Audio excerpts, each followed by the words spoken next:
We're recording. Yeah, but any questions then? Anything else? Good. I put in the chat, but happy Groundhog Day, everyone. Oh yeah, right on. Today's it. Yeah. Wow. Well, what's your diagnosis, Paige? Well, Phil, Yeah. Hootenany Phil, as Mhm. the god of weather, Mhm. um, he has decided that there is 6 more weeks of winter. Oh, okay. Well, that's good.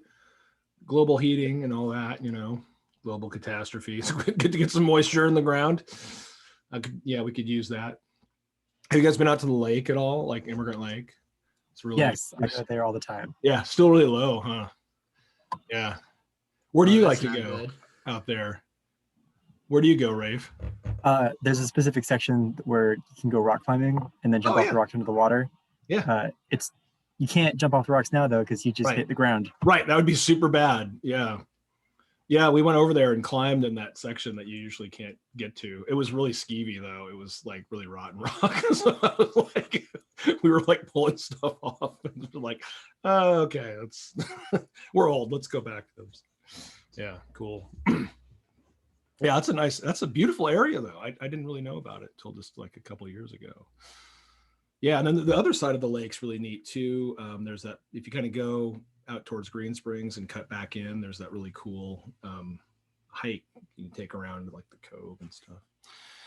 Good times. And actually, it was funny doing this demo today, thinking about the lake is actually a really cool place. You could actually take some good source photos out there with your phone and just have something to paint over, because it's a really spectacular spot actually.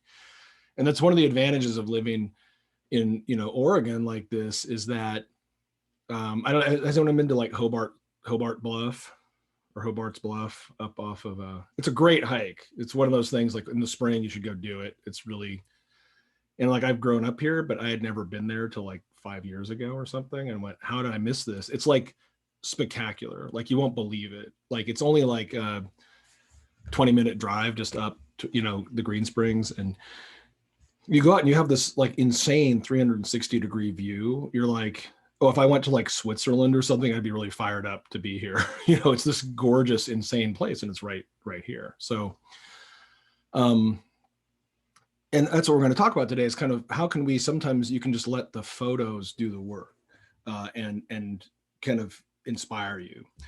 So I want to just start off with a couple of things here. I'll share, I guess, my screen over here.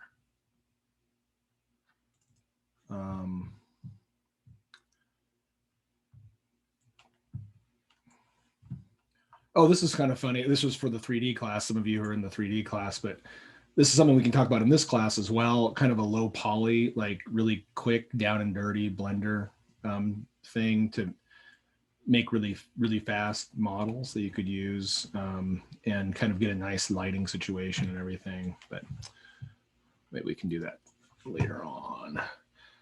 This is the demo that I've been working on today.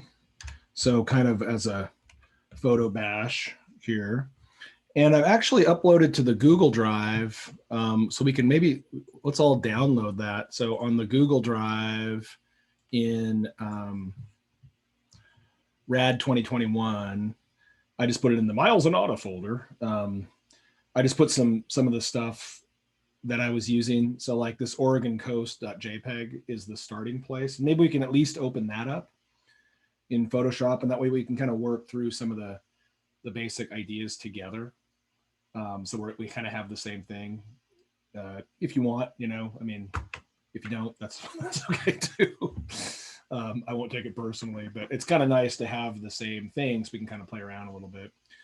And then these other ones are kind of fun too. Like and these are just things I grabbed today, all this today off the internets. And we'll kind of talk about some of the basics of Photoshop stuff. It's the title of my book, The Basics of Photoshop Stuff. Okay. And yeah. So I'll go ahead and open that up in Photoshop.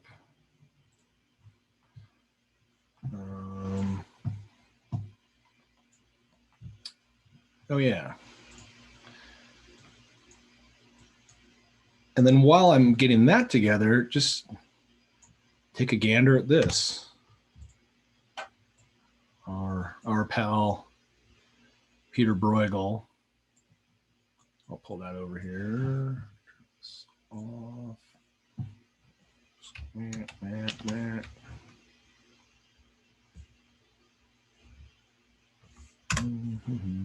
Well, that didn't work at all. Cool.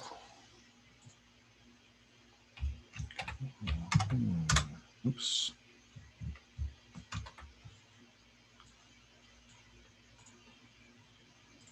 That's probably why.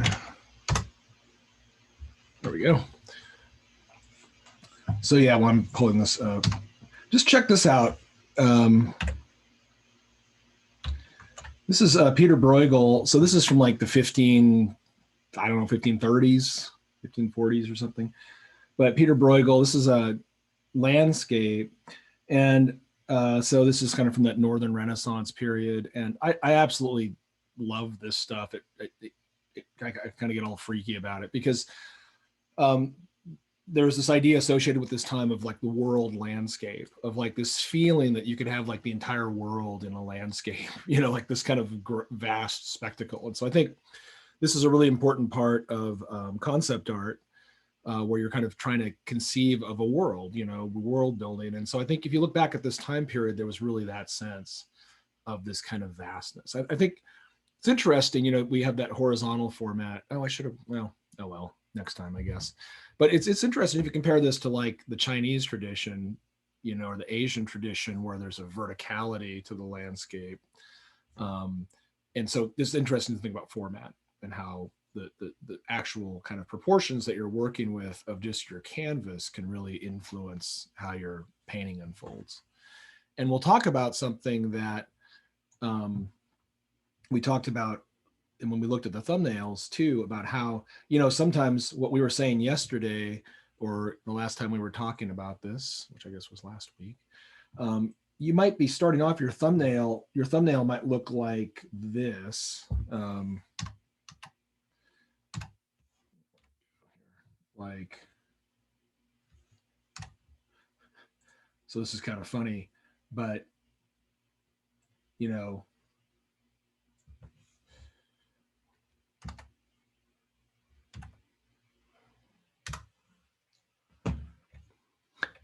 so your thumbnail might look like this to start off with. You know, you're working on this thing, you're like, oh, this is pretty good, you know. So we can get really into this one little section and this, oh, and there's this thing going behind here and there are a couple trees, you know. And then, but this is what I was kind of saying, like what happens if you expand this out a little bit? So you can start with this little thumbnail, but this is where it gets really fun. It's kind of like choose your own adventure. Like what happens if we then say like, well, all right, like, here, let me do that again. So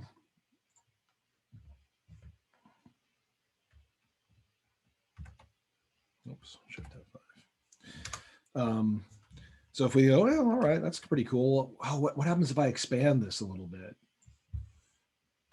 Ooh, oh, I like that. That kind of opens up, you know, so you're giving yourself, like, what you're going to find is that sometimes your image is going to read a lot better just by adding a little bit of extra information for the viewer. So like letting things turn the corner. So like there's just this diagonal here, which can get really kind of flat almost. But as we kind of reveal more of this, it's like, oh, okay, yeah. Oh, we're getting some foreground now, you know, like, oh yeah. Huh. You know.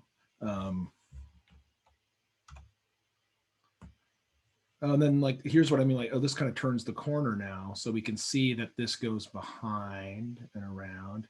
And then, you know, having this figure down here is kind of weird, this super cropped. And since we work with photography a lot, we get these extreme crops. But if you look at the history of painting, you would really kind of hardly ever see something like really super cropped like you might get in a photo. And then as we kind of reveal more of this, you know, let's get the rest of that figure in there, changing the proportions.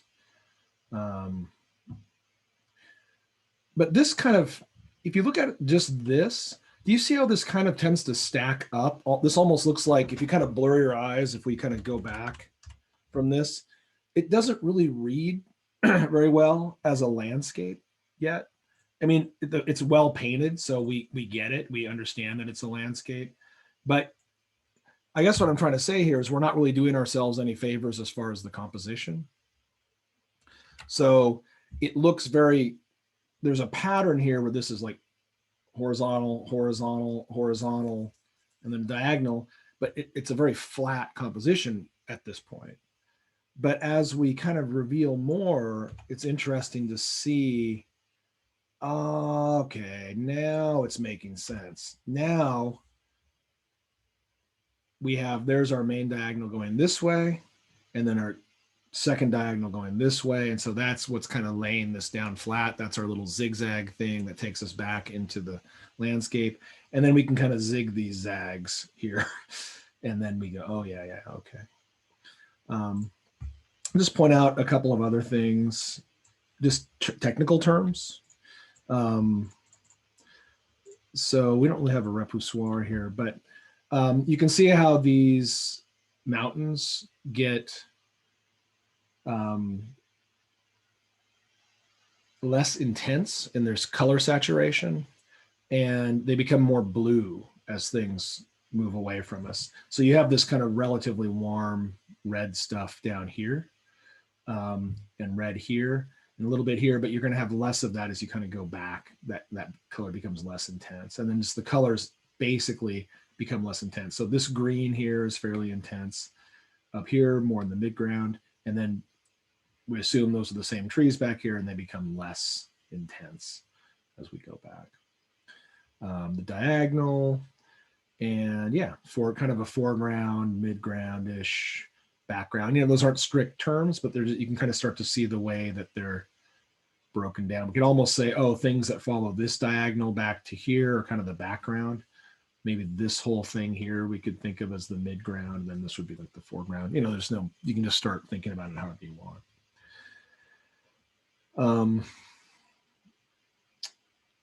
Yeah, so really big changes in scale is something we can play with. That's fun. Cool. And I just encourage you guys to look at as much of the stuff as you can, because your vocabulary will grow quite a bit, your visual vocabulary. It was interesting, Miles, when you started zooming out, the focus changed from the castle thing we were looking at to now the figure's there. It's about the figure, or it's about the landscape now that it's all the way zoomed out, because we see more of it than our figure. Yeah. And Bruegel is the master of that thing that we were talking about with the thief artwork that I got all geeked up about. I was like, oh yeah, that's really cool. Like where you get these little areas of focus all throughout this really big, complicated picture. Like no one ever did it better than this fella. If you look at, like, you know, and again, these are kind of like concept art classics. Like just, you know, you've probably seen this. Kind of like Piranesi, Bruegel. These are kind of like some of the heavy hitters.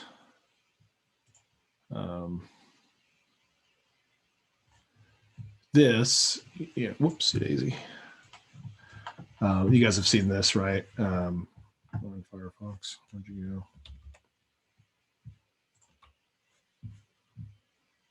go? Oh, find it here. Where'd it go?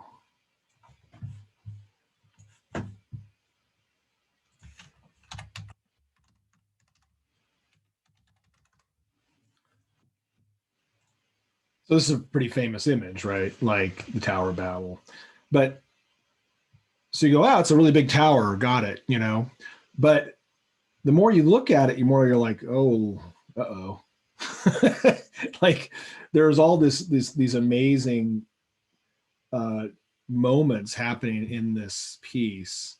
You know, these crazy detailed areas happening. And so it's really mind-boggling the way he's able to pull all that off, because like you wouldn't see something like this you could look at that painting for like a week and then you'd kind of go, oh yeah, check this out. Whoa. You know what I mean? Like, but you just don't see it. I mean, what you see is, is the whole composition, is this, this, you see that is the whole composition. So, and so he was the master of being able to pull off these crazy little moments. Each of these things is almost like a painting in and of itself. Like this could be like, if you just did like this little section, it'd be a really badass piece of concept art. You'd be like, whoa, yeah, that's so good. Look at that rock. That cliff is so cool. Oh man, look at this. They're building it. Look at that. They're carving it into the rock over here. It's just nuts. I mean, so if ever I get kind of like, I don't have any ideas, I can look at his stuff and I'm like, all right, let's go. I'll do my little 5% of a Bruegel and it'll be cool. Just look at these the way, oh man, I just love this stuff. Yeah. It just makes me want to start making images. Cool. So, yeah. So let's look at Photoshop. All right, so Photoshop. I'll open up that Oregon Coast JPEG and pull it over here. All right, nice. So this image is kind of cool. Oh, it's a huge image, which is kind of crazy. Is yours, or is this just mine? Like 50, like how what's the resolution on your image? Do you guys know how to check that? Like for the assignment, or just no, just like for this image? right if you now? go and download the Oregon Coast JPEG out of the Google Drive, out of our RAD drive. Mine's 5758. Yeah, so it's a huge image. Yeah. Right? 5,700 pixels or something. So, all right, well, cool. That's good. Wait, so how do we check that if it's already open? Yeah, so it's already open in Photoshop. You just go image size. Okay, thank you. And then it'll tell you here with 5758 pixels, 3838 pixels. So it's a big image. And I don't know if I blew that up or what, but it's nice. It's kind of cool, but to find a nice high resolution image like that.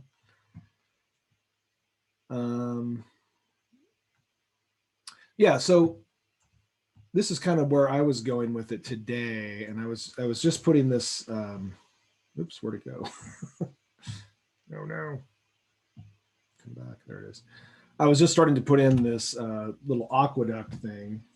And I said, oh, wait, and then we can kind of do it together. But this image is basically starting from this one here. So if we kind of compare them.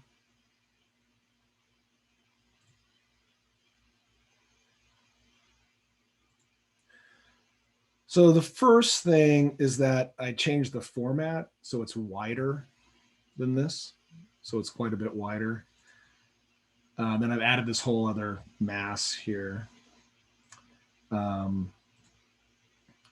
And threw in a little Peter Bruegel boat just to remind myself to talk about Bruegel. And yeah, so this is pretty fun. And it's really a cool technique. Sean does a great job, I think. He's so much more like linear and methodical than I am, so I appreciate his approach. I'm kind of like, but I'll also pull up the thumbnail that I started with.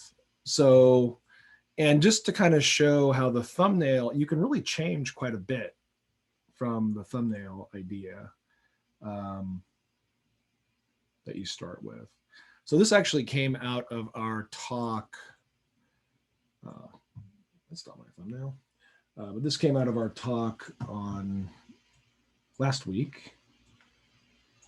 I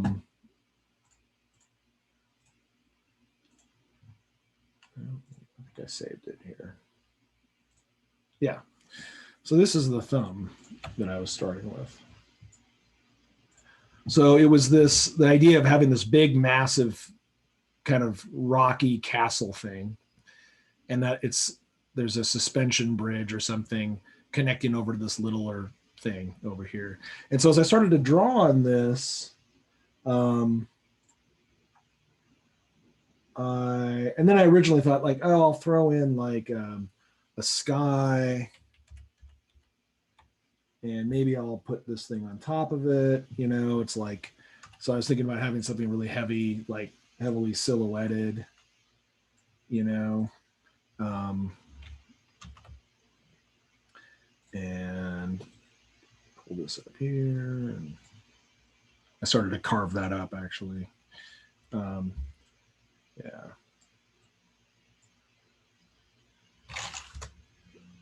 And I was thinking about, yeah, just having this big silhouette thing. Maybe this goes down here.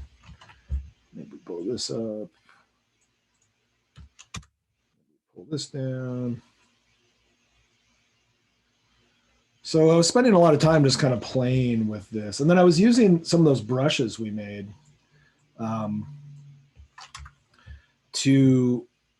kind of liked it. I was using this kind of hatch brush that I made.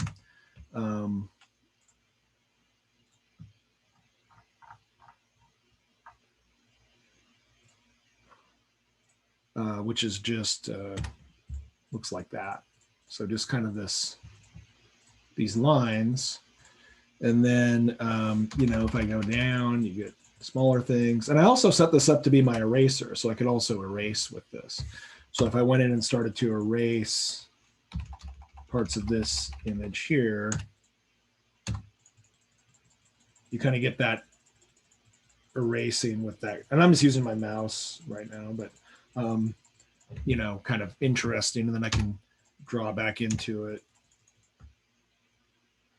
And I liked this because it forced me to kind of not get too uptight, like, and to not think about outline. Because in painting, you're really thinking about blobs of color and value, and not so much about outlining something and then coloring it in.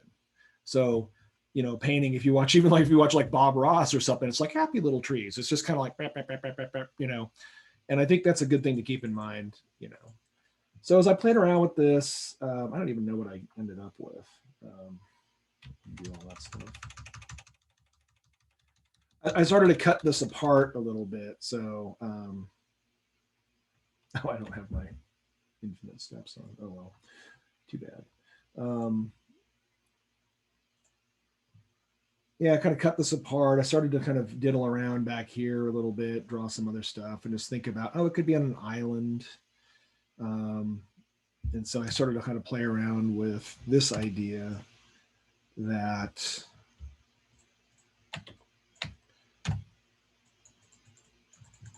some kind of an island thing, and then some kind of an island thing over here, and then maybe some cliffs out here in the sea or something, and some cliffs over here. And it took me a while to kind of, you know, think about. Then I thought maybe I'll have a third thing over here, you know. But I like this approach of just kind of letting yourself accumulate dark and light without worrying about what it is at first. You know, this could be made out of chocolate sundae or something, I don't know, but and then you can switch your brush up if you want to, you know, get a little bit. But I find that this kind of thing really helps me. I'm thinking about space and about kind of almost like before I commit to form. It's like, it really is quite different from outlining, you know. It's just, I'm kind of almost like blurring my eyes as I do it. So I can say, oh, this would be kind of cool. Like kind of how this is, maybe make some kind of a bridge connecting these or something. And like I said, I'm just using my mouse. I'm, you know, and I find that using your mouse sometimes can be really nice to get you away from being uptight. Because I have a tablet that I can just draw directly on, but then it's like, I kind of I think I start to think about the wrong thing sometimes. So I like to work back and forth between really kind of almost like screwing myself up. Like I don't, sometimes I used to draw like left-handed or something, like when I feel like I was getting too uptight, like I'm missing the point. So anyway, so I worked on this for a while, and I said, well, and for me personally, because I like drawing, I might just stick around and just draw this all out, like not even go into this photo bash thing. But then I said, but I'm supposed to talk about photo bashing. So let's talk about photo bashing. And so I think this idea changed a lot when it went over into the photo bash thing. But we're going to do this, what I'm doing now, you know, just roughly, I just kind of wanted to show you guys what I'm doing here, because we're going to keep the spirit of this, even though we're going to be using photos or whatever, you know, as we go over to photo bash this. But you can kind of see how what the original outline of this was, and how I just went, kind of did the thing where I let myself zoom out away from my original outline. So I can take off these borders here just to see it a little bit better, you know. And I'm like, oh yeah, that's kind of cool, you know. And then I can still say, well, maybe I want to blow that up, you know, maybe it should be, what happens if it's bigger, you know. So, but these are the things you want to be asking early, rather than, you know, get the feel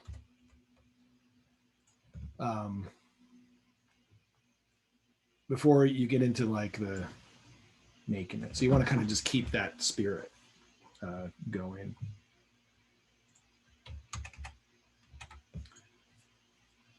And so I think of the eraser as just another brush, because in painting, you know, if you're oil painting, you don't have an eraser. You either wipe stuff out with like a rag, or you just kind of put more color over the top of it, you know, or you can layer things. So you're not like really erasing.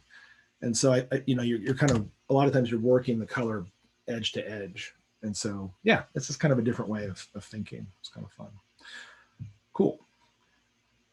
So the main things that I'm using, if that wasn't clear at this stage, are the shortcuts B for brush and E for eraser.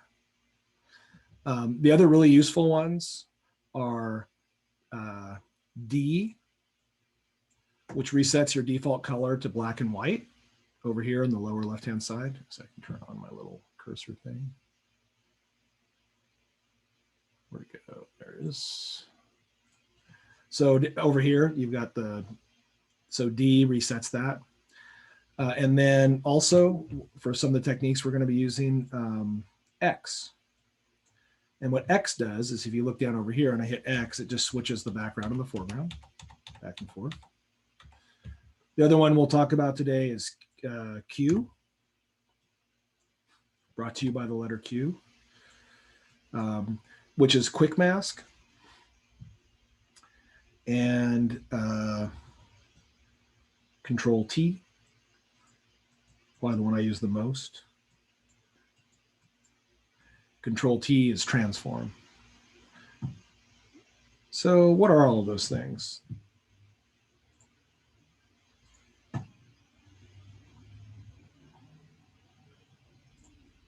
So B is brush. And then you can also use the numbers.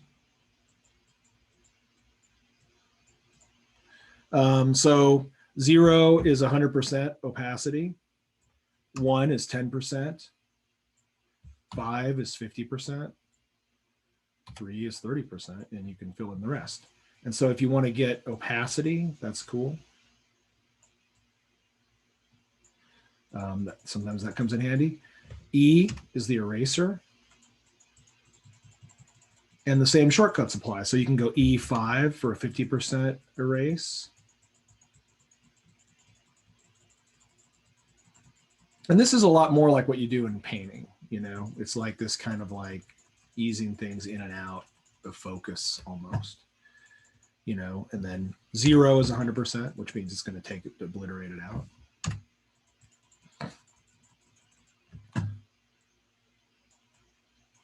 So brush and eraser, those basically are the same thing. I'll choose a different color. I'll choose a couple different colors here. Like, let's say this magenta-y thing. And okay. And then I'll maybe switch this to something else just to kind of see how this works. So the way the X thing works, go back to 100%, is if I hit X down here, these switch. So now I can just go back and forth like this, and then I can be painting, just hitting X.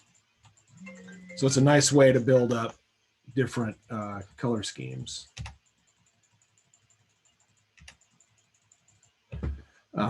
Really quick, you know, you can just, and then especially if you're using like different opacities, you can overlay, like, ooh, I'm going to overlay this kind of magenta color and build it up. So, it's almost like you can think about like sponge painting, like when you were a kid or something. Yeah, cool. M for the marquee tool, for making selections. Control A for select all. Or Command A for select all. So Command A, delete. Do that a lot. You know, I don't necessarily delete everything, but yeah. And then just the last one I wanted to make sure we're all clear on is this Command T. Now, some people, so I've got a box here, and I can hit E, and I can erase this out. All right, so I've got this box. So if I want to rotate this box or scale it, Command T. And then it's changed. I don't. All I have to do is just click and drag the diagonal to blow something up or shrink something down. If I want to do it disproportionately, I have to hold down Shift, and then I can like kind of get weird things. But you know, 9 times out of 10, I don't want that. So just Command T. You can turn this on permanently, which I don't like because I'm old. But I think if you were new, maybe you would just have this on, which I think is this. It's under the Move tool. It says Show Transform Controls. And so, oh, and I should tell you that, right? V is the Move tool. And Sean has all this stuff on the Moodle site, but we'll be using it today. So if I want to move this square somewhere, I go V, and it moves. Now, if I want to separate this square from my letters, M for the marquee tool, click and drag. Command X, just like anything else, and Command V for Vaste. So I paste it in place. And then I've got this on its own layer. If I want to make a copy of something on a layer, it's Alt, click and drag. So Move tool, V, hold down Alt or Option on the Mac. And I've got copies.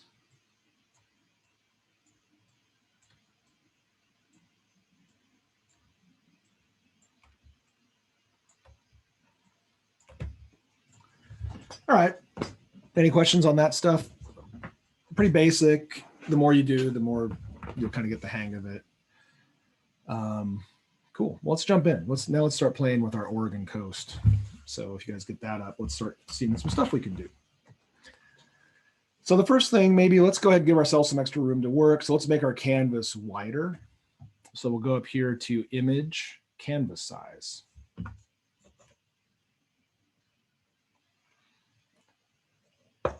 Do that. This is also where we check the size of our image. So this determines where you add the extra bit. So if I do it like this, I just leave it as the default, it's going to add it equally around the image. And I basically want to add it so it's going to be on the right side. So I click over here on this left middle square. And I'm checking the relative box because this is easier for me just to say, oh, I want to, relative means add it on to what's already there. So instead of saying like, oh, I want to have a 6758 pixel image, here you can just hit relative and say, I just want to add 1,000 pixels. So let's add 2,000 pixels. Right. So you can see it added on there. But we have a problem, is that you never want to have your image be on a background ever. So we'll undo, Command Z, Control Z. And this is one of those funny Photoshop things. I don't know. It's been this way ever since 30 years ago or whatever. You see this thing that says background and it's locked. Just double click on it and change the name to layer 0. That's fine. And now it treats this like any other layer. So you don't want to have that silly background layer. The other thing you can do is make what's called an adjustment layer for a solid color. So we go down here to this little yin yang thing down here and we choose solid color. And ooh, I'll just go with white, but you could, choose gray or whatever. And I'll drag Miles, the bottom of the Miles, stack. do you Yeah, mind repeating that? totally. Just again, real quick. Sorry, I'm trying to Yeah. figure out how to zoom out my my image because it's fit to screen for me. Okay, yeah, great. We'll start all over again here.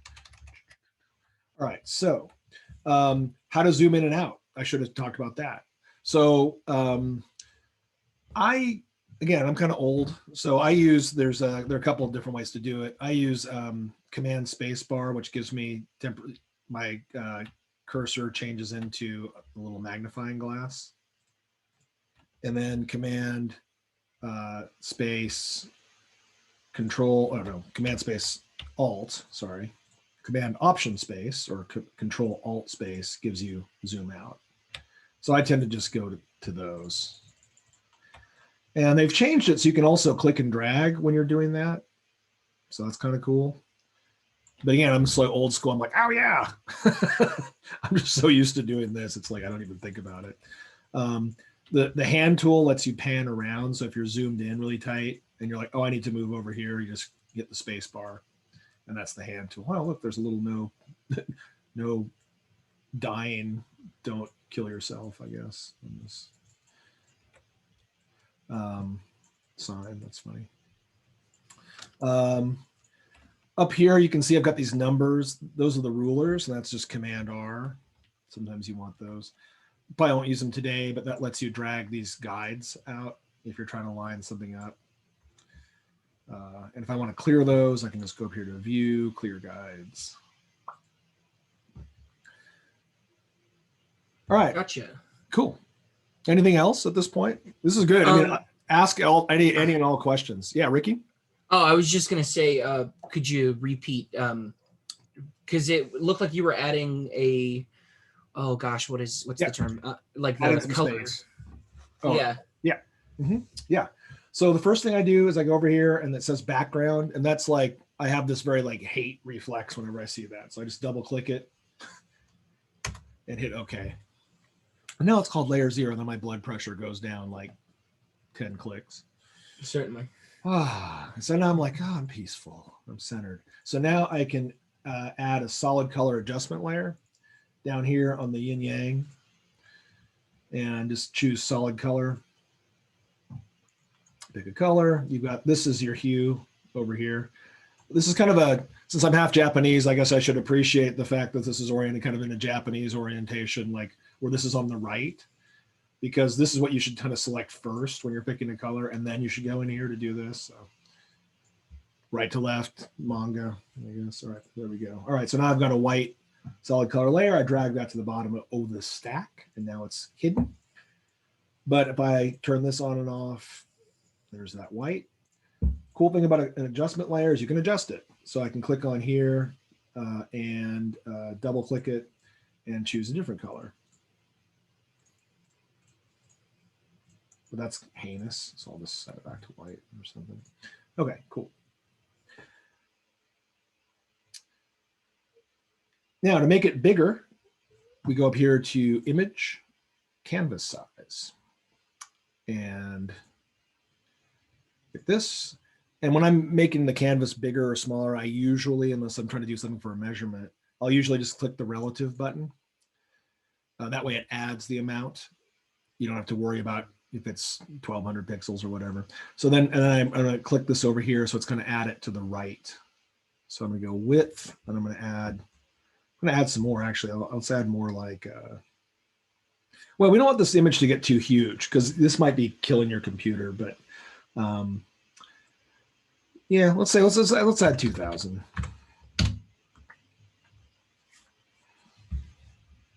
So we have more of a horizontal format. So now our original image doesn't have a piece of white attached to it. It's floating on top of the white, which is what we want. Mine came up it says the fill for this layer must be rasterized before proceeding. It will no longer be editable as a fill. Rasterize the fill ? And I have an okay. Actually, let's share your screen because that comes up sometimes. Sure. I'll stop sharing.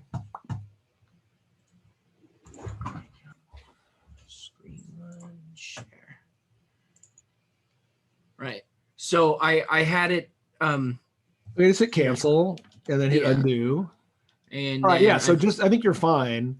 Go ahead and add to your canvas layer. So go image, canvas size, and then relative, and click it over, and width 2000, and then hit OK. All right, cool. Now just get off of that layer, and on your layer menu, just click on the upper layer. Now you can move that around.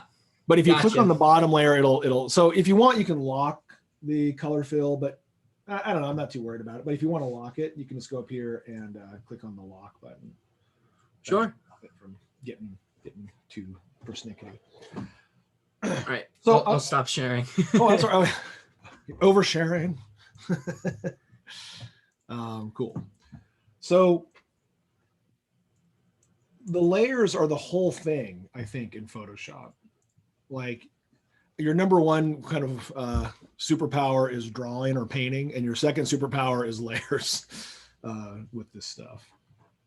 So let's go back to screen share. So I'm going to add another layer. Oops. Where did I go? I'm going to add another layer. And then, so I've got layer one, which is just blank at this point. And I'm going to drag that beneath my original photo. Now, I'm super ADHD. I think that overwhelms my other tendencies. So I'm really super bad about naming things, and whatever, it's probably fine.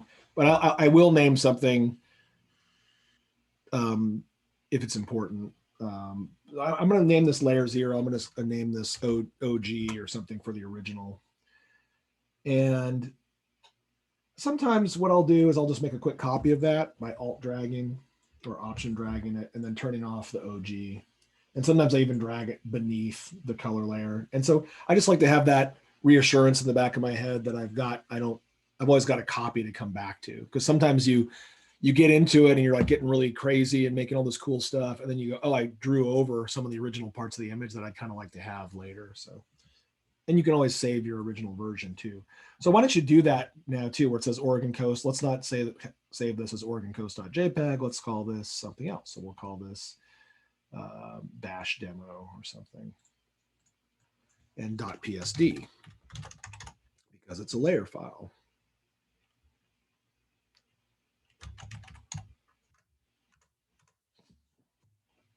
All right, cool. So I'm going to drag my blank layer beneath the OG copy. And I'm going to show you some really cheesy, cheap tricks here that are kind of fun. Cool. One thing that's really great, if you're someone who's really into painting, is just doing something like this. So I'm on my layer 1. And I'll start using my pen tool here, or my little stylus. And so I'm going to hit B for brush. Miles, I have a question for you. Oh yeah, go for it. Yeah. Okay. I know this is like way back at day 1. So I'm right. where you are, except the only tool I have accessible is the chain link that I made. Ah, no problem. Why don't you share your screen? We'll fix you up. I'll stop sharing. We'll set you up in no time. Did you fix it? Oh, never mind. My son fixed it. Oh, all right, cool. Thanks, son. So are you winning, son? All right, cool. Oh, man. All right.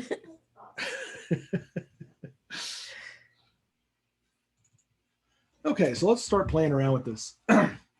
So I'll just show you like just give you a couple of like super hokey things you can do. Hokedelic. All right, so we can do this. You can make a copy. This is, I don't know, this cracks me up for some reason. Make another copy of OG, Uh-oh, my internet connection is unstable, so if I glitch out, forgive me. And then I'm going to flip it. So edit, transform, flip horizontal.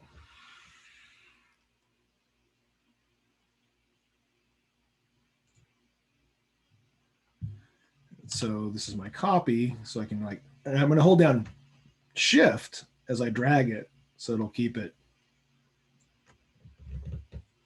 So there you go. I mean, that's down and dirty. I mean, you have this weird kind of Rorschach effect that you can kind of work over. That's not a bad way to start, honestly. You know, it's kind of like, all right, well, I've got the Rorschach thing, so I want to get rid of that.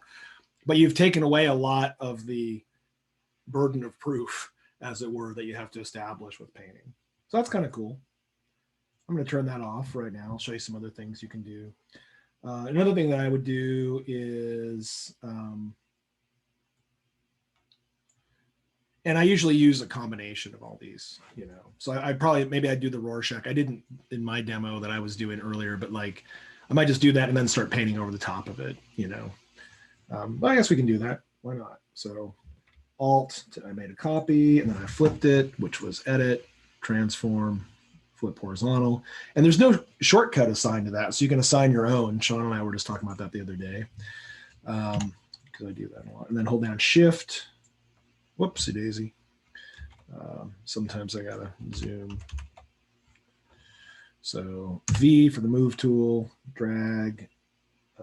Oops, no, I can just do it like this. And flip horizontal. Oh, uh-oh, that's bad. Let's see if I can. Miles, if you hit Control T and then right click on that layer, you can flip horizontal as one of the options that comes up. Say that again, Rafe. That's good. What was that? What do you do? If you hit Control T, yeah, Control T for transform, and then you right click on it. Ooh. It should come up as the horizontal. Yeah. I think I have to close something else on my computer. This little thing is sad. Quit. No. And bridge. Quit.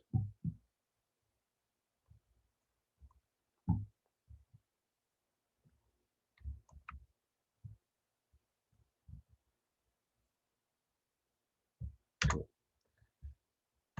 And then you can also hit V, and then you can use the arrow keys to nudge things, and shift arrow to nudge it more.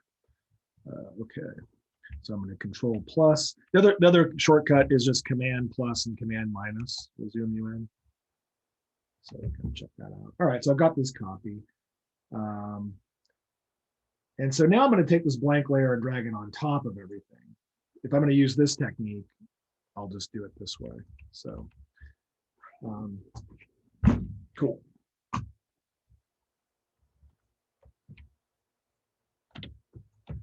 So here's a really, you can get really far with just this technique. And I've seen tons of concept artists just go ape with this basic technique, which is like, if you hold down Option or Alt while you have the brush tool active, you go, so I've got a brush, and so I'm gonna get a kind of a big brush here. And I'm just gonna hit Alt, and it turns into the eyedropper or Option, right? So I go, whoops, I'm killing my computer here. And I click on that, and I get a sample from there, and then I just paint. So I'm going to turn this off so you can see the effect. This actually works pretty well. So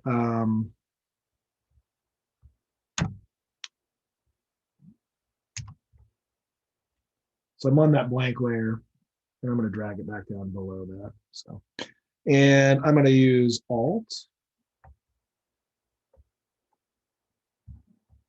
brush, Alt, grab a color. I'm sorry, killing my poor computer.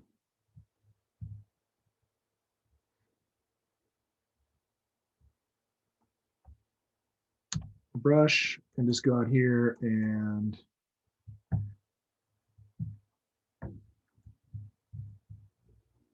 opacities at 30%. So I'm gonna do that.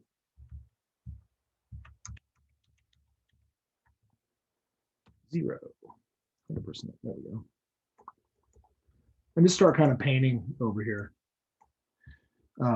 Alt, grab some more. Oops, Alt. And maybe I won't use this. I'll use just a round brush right now. And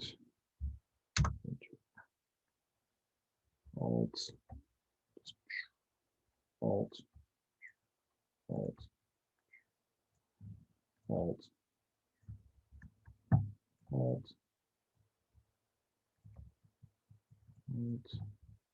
Alt, Alt, Alt. Oh God. All right, I should take care of this, I guess. But you have to play around with that, and you'll be surprised. Just go ahead and let yourself do that. Just alt line, just kind of paint and see what. I'll bet you're going to get something that looks really good. It's kind of freaky when you see it happen. You're like, whoa, that shouldn't look good, but it will. So just play around with it. I'm going to rejoin the meeting because I think I need to fix it. Well, no, I'll try to stay in the meeting, but I have to fix up my computer for a sec. So I shall return.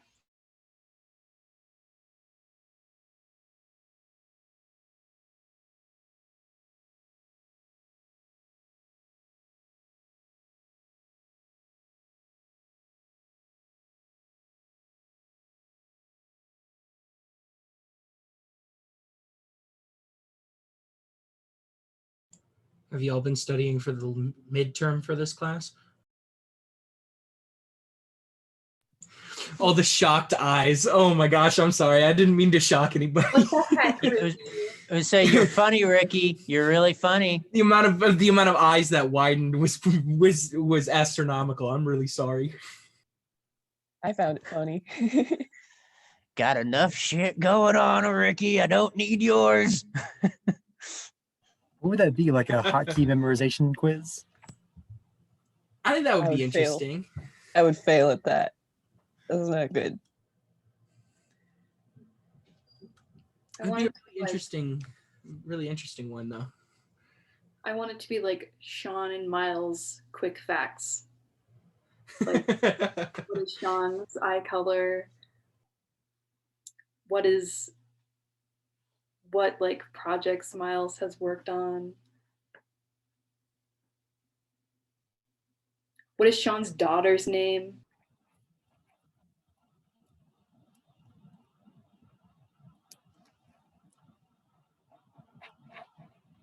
That sounds like the Theater Foundation's interview that we all did. We had to research all the professors and then interview them about the questions that we might have answered.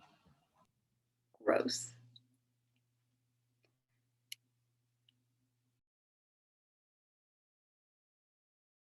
I don't even remember what my den, I don't remember who my den interviewed.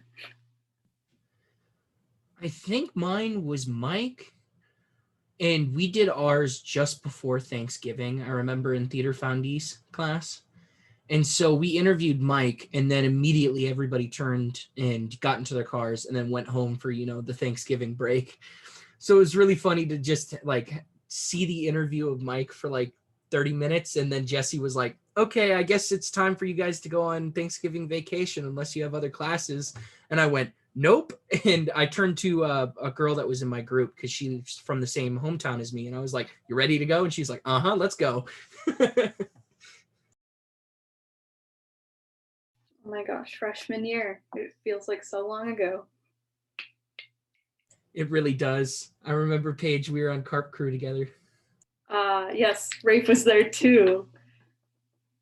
That's right. Rafe, you went underneath the seating risers there within the Black Swan, running around underneath there. I did do those things. You're brave, very brave. My den interviewed Miles Anata, and I had no idea who it was.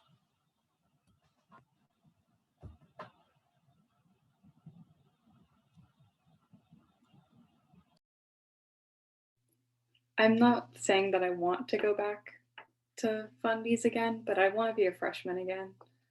Because I don't want to graduate.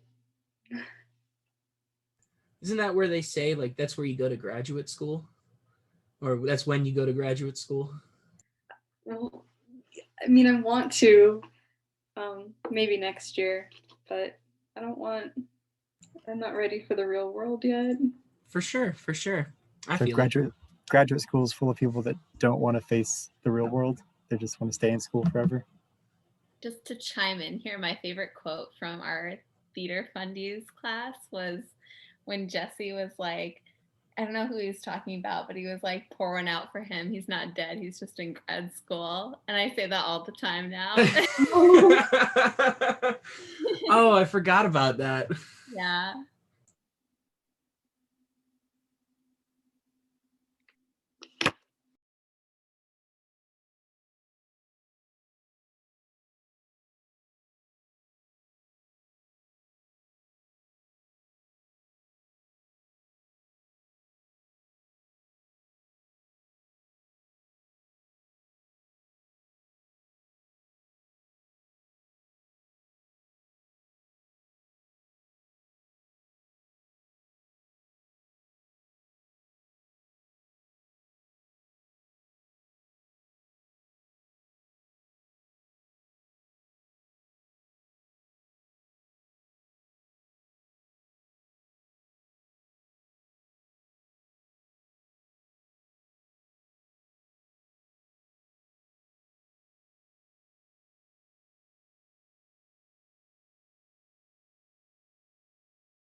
Okay.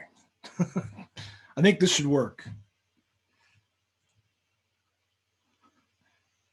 I guess maybe you want to go back to freshman year. That sounds like fun. I wasn't in so much debt then. Ah, no. I know. We need to change this. Change this political system. It's not good. All right. So here we are. And maybe, does anyone want to show what they've got so far? Maybe someone's got a cool version. Is anyone kind of stoked with what they did so far with just our cheesy cheeseroo? I want to share. I'll show mine. Yeah, do it. Miriam. Was that Miriam or Cherie? Miriam. Okay, Miriam. Ooh, yeah. Look at that. Sorry, I forgot to unmute. Yeah. That's great. Yeah, it's cool, isn't it? I mean, isn't that weird? Yeah, I mean, you're just like, whoa, I'm painting. You know, I mean, that's literally what painting is. You go, oh, here's a color, and you just go, blip, blip, blip. So, yeah, it takes kind of the guesswork out of color mixing. And yeah, really cool. That looks great. And so you can do the same thing, you know, like if you wanted to. That's great. Thanks. Anyone else want to share theirs? Show theirs?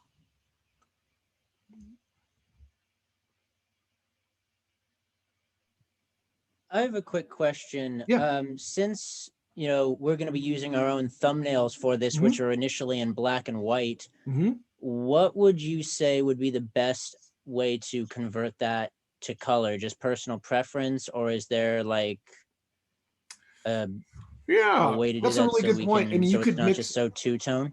Yeah, you could make a palette. And actually, I think that was kind of part of the fun of using a photo first, is that you kind of can use that photo palette to get you started. But I'll also show you another way you can adjust this. So does that kind of make sense, Hayden? You can kind of start off with the photo, but then you can end up changing it later. Like we have a lot of control over the color. So yeah, I was just thinking, since it's like, so if we're taking this photo and then putting our render either on top of it or a part of it, since it's in black and white, and just getting those colors to match, is just if you had any advice for that. Oh yeah, well that would be my advice, would be to start off, you could lay your black and white in as an underdrawing. So I kind of did that in this one. Let's see, I'll start screen sharing again. So in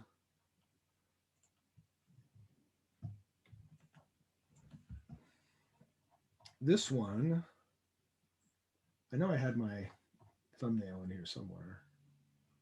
If I can find it. I just kind of laid it in there, and then I started to paint around it, and I cannot find it because I didn't label it.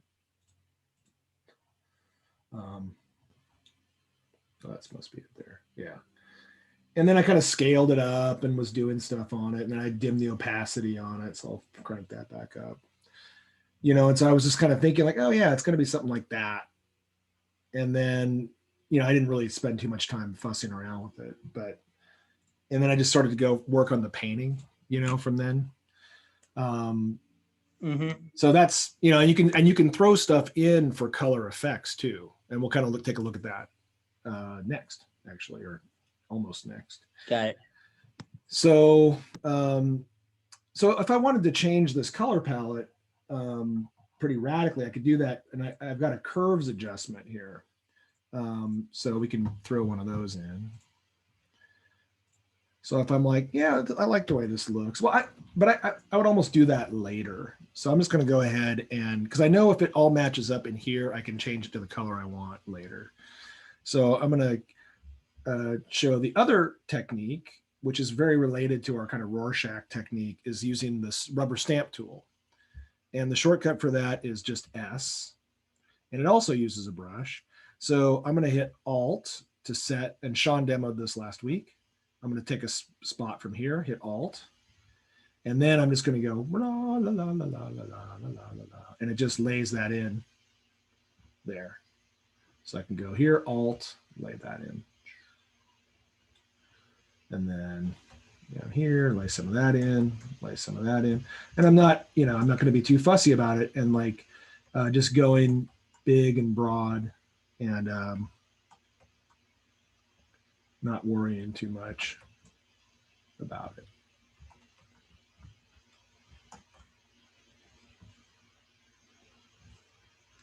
And I'm doing that on its own layer.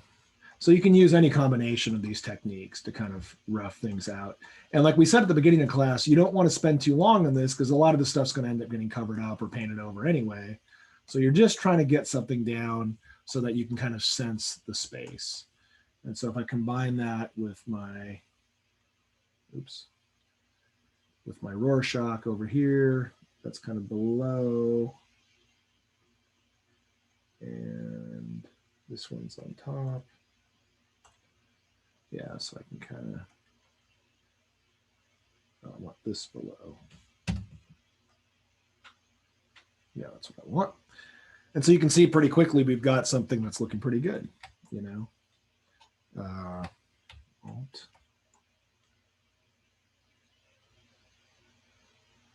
And there you go.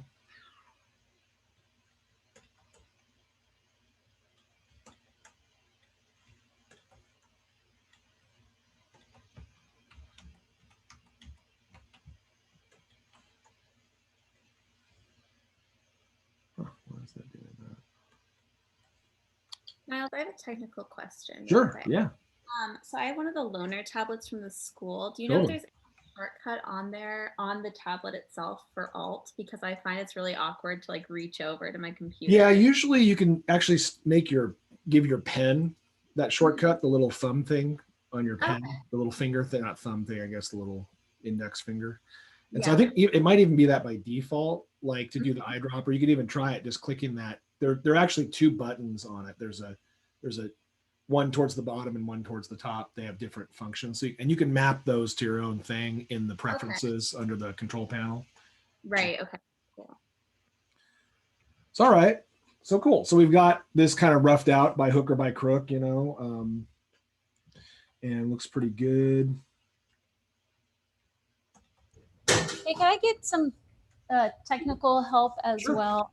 I'm not, screen sharing would not be a thing because I'm working on my other computer. So I'm going to do that. Okay, yeah. Can you see that? Sure. How do I get this organized like yours? It's not, I can't get anything to snap down so it's one. 1 second, let's stop that share so we can look at yours. Okay, let's see that again. So you want to get the like how you have layers and everything in one spot. It just, every time I open something, it just yeah. What you can do is, here, I'll show you. So what I would recommend maybe is just go up here where it says window, and then go to workspace, and then go to reset essentials. So at the very top to the right there, next to help, there's window. Yeah. Workspace at the top there, and then reset essentials. Yeah.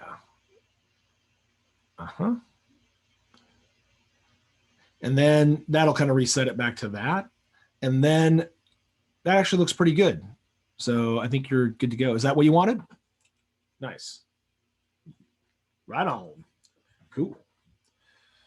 And you can make your own custom workspaces and all that kind of fun stuff. So, all right, cool. So we've done this really quickly. You know, we've kind of changed our life here quite a bit. And we could, and I think, you know, I ended up pulling this over more to the right. So I think I did something like, if I grab all of these layers, I think I had something more like this or something, but whatever. Let's not get too fussy about it right now. But screen share again? Oh yeah, that would be nice, wouldn't it? Thank you. That would be helpful. So thank you. So yeah, so as I'm looking at this, this is kind of taking up a lot of space for me, but that's all right. We can bash it out, you know. So let's make like our little island thing here. So and maybe, yeah, I don't want to take too much time. So, you know, this is kind of endless. But what I'm going to do is I'm going to do a super cheesy trick. So I'm going to go back to my original here, and I'm just going to go with the marquee tool M, just copy this whole thing. So Command C for copy, and then I'm going to do Command V for paste, and then hit the V key, and now I've got this copy, right? And so I'm going to drag this to the top of the stack. So now it's just sitting here. So it's like, awesome. So that's kind of cool. You know, I could go, and then I could maybe flip that.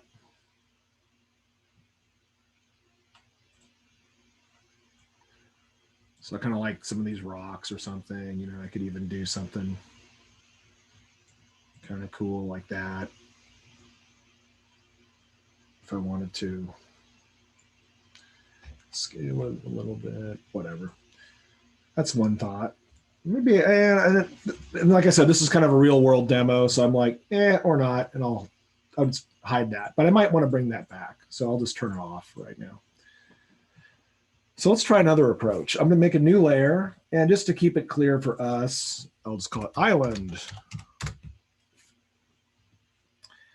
And maybe I'll just go here and I'll hit the S for the rubber stamp tool, and I'll just start cloning from this rock. And on this blank layer, the island layer, I'll just start kind of drawing my island out here. And then I'll just keep resetting to grab from different spots. Just kind of rough this in.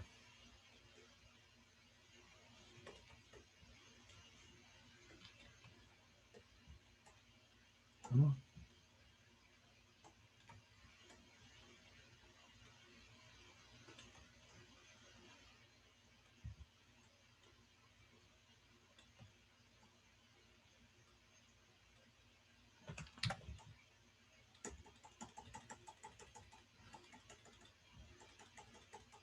And I'm just thinking kind of about the silhouette really more than anything else. I'm not worried about, oh, does it look flat or something? Or, whoa, that's not good.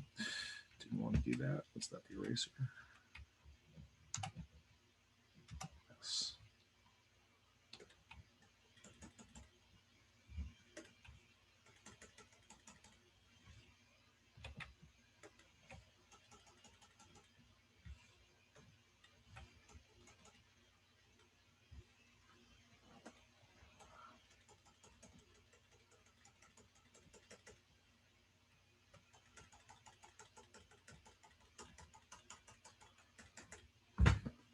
I almost have like a little castle thing going up there now anyway, And I could think about playing with this over here. I could get my rubber stamp tool. I could bring the sky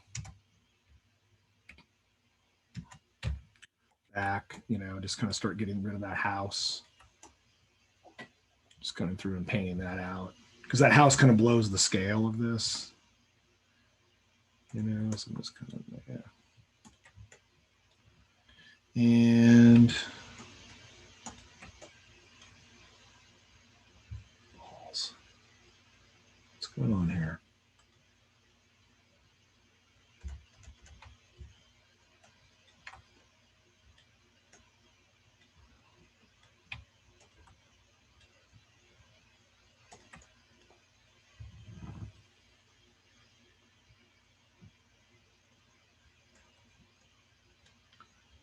Maybe I'll turn this whole thing kind of into an island.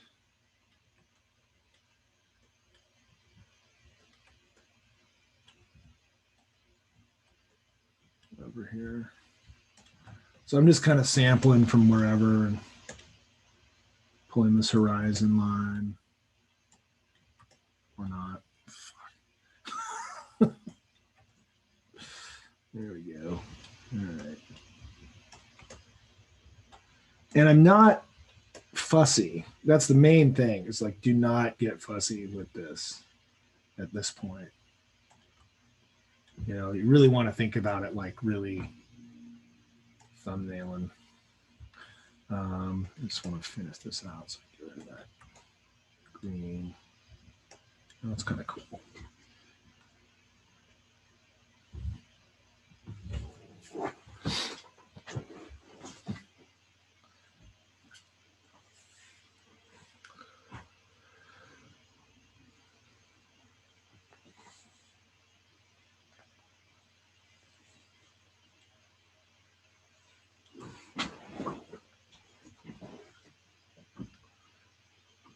So yeah, between the eraser, the clone tool, the paintbrush, I mean, that's a lot. That's good to go. So you can really just paint. You could literally paint anything you want. So, if you want to paint a monster, to start painting a monster. If you want to paint a house, to start painting a house. So if you're stoked about that. But if you're not so stoked about painting a monster or a house and you're like, ugh, I want to make this go a little faster, then let's use a little photo bashing stuff. So on the drive, the Google Drive, in that folder let's grab that one called, it's amazing. I have 3 screens and Zoom manages to put the controls right in the wrong place every time. Okay, so we'll go to the drive, just somewhere up here. Drive. Death drive. Well, yeah, one more tab. Okay. Drive. RADD. It's called RADD 2021. Miles Anata. Let's download this Castle Miranda Tower.jpg.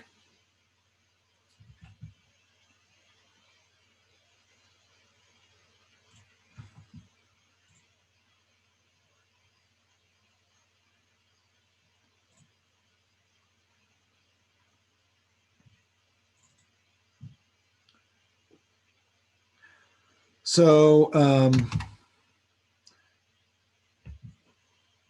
we were talking about this in our audio editing class, how you can think about this as kind of a source for things you could do more with. And so you can clean it up just in its own source folder, source file. So I'm going to save a copy of this. I'm going to call this file, save as Castle Miranda Tower cutout. And I'm going to save it as a Photoshop file. And I'm going to cut this out. So I'm going to make this so I could use this again if I wanted to. Just kind of. So you've got a couple tools here that are kind of fun. And internet connection is getting unstable. See how it goes here. All right.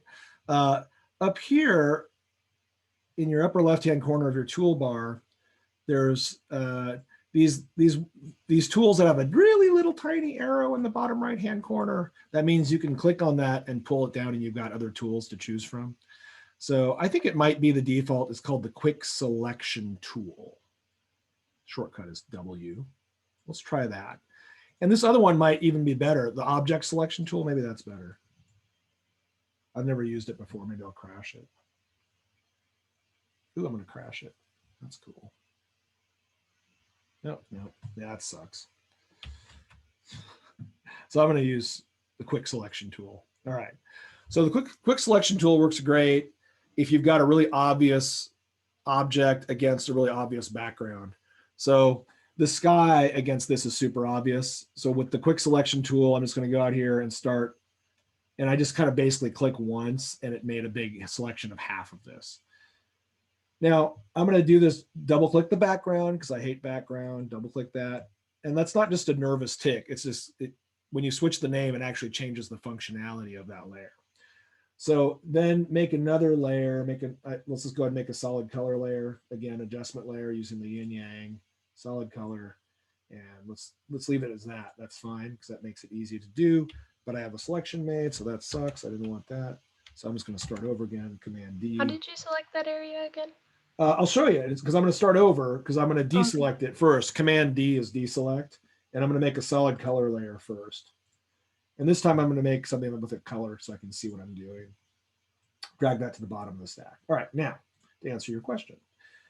How do I do this? I go up here to this quick selection tool. And then I just clicked out here and start dragging, and pretty soon it goes, oh, I see it working. And it figures out that I want to select that part of the sky. It only gave me half of it, but I'm going to just say that's cool and hit delete. And so then I'm going to deselect Command D. And now you can see what it did. It just selected that and I just deleted it out. So it's showing the background layer, you know. So I'm going to do the same thing on this side. Click over here, start making a selection. It's like, I see it working. Yeah, delete. And Command D. And if you have an astute eye, you'll see there's a little seam of fuzz there. So I'm going to just erase that out with my eraser E. I don't really care about this little detail, this little ball thing up here, because that's not going to be really visible. I can add it back in later, so I'll just erase it out. Just be not too fussy about it. So I've got this stuff down here. Well, I can try that quick selection tool. It might work, maybe. Yeah, see, it does that pretty quickly where it jumps into the castle. Like, no. Well, you can fuss with it. If you hold down Alt or Option, it'll subtract from a selection. So you can kind of say, take back what's right, you know, and kind of fuss it out that way. Like, it looks pretty good. Delete. For the right, this is going to be super fussy. So instead of jerking around with that, I'm going to go up to my lasso tool and I'm going to select the polygon lasso tool, which is nice and fun. And I'm just going to go down here and start clicking, and that just gives me straight edges, which keeps me from being too fussy. And I'm just going to go around. I'm going to grab a little piece of this because I kind of like these little pieces down here that are attached to it. I'm not going to get too involved because this is going to be very distant. And I'm going to go around and I'm going to select this out, and then I'm going to just double click at the end for it to close the selection. And then I'm going to delete that out. So now I've got this nice cutout and I'm going to save this as that. Save it. So I save it as the cutout. Save.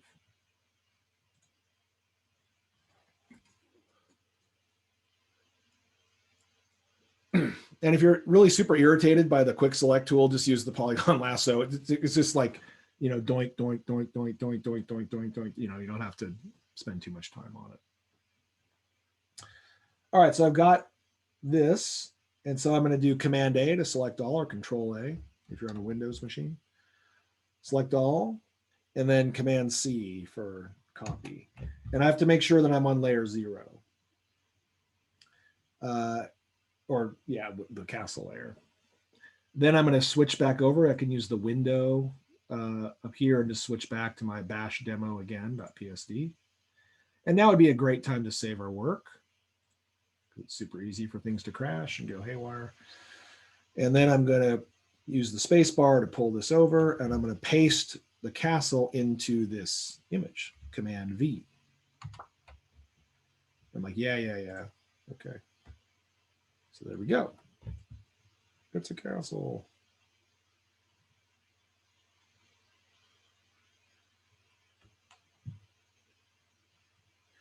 So we can do it a little different. We can put it on this island over here. Ooh, crazy.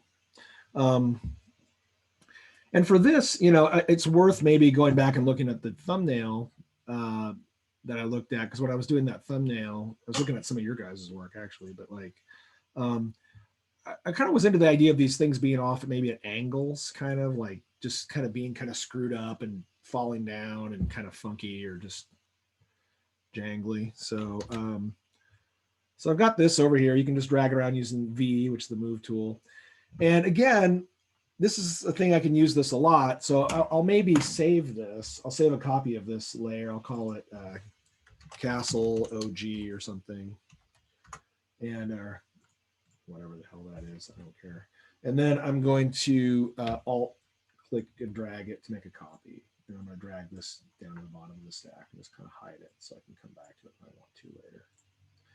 All right, so I've got my copy.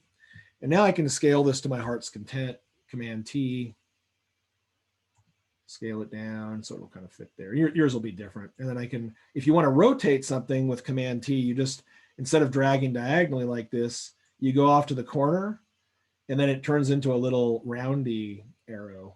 Ah, roundy. And then you can rotate it. There we go. Castle's seen better days. And I can keep kind of scaling it and playing around with it. Yeah, maybe that's a little extreme. Doesn't have to be.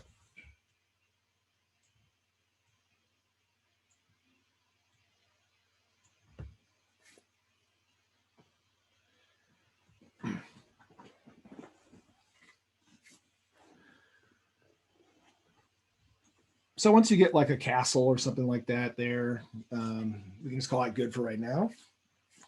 And I think when I was playing around with this, I made a copy of this. So I just alt dragged it, flipped it.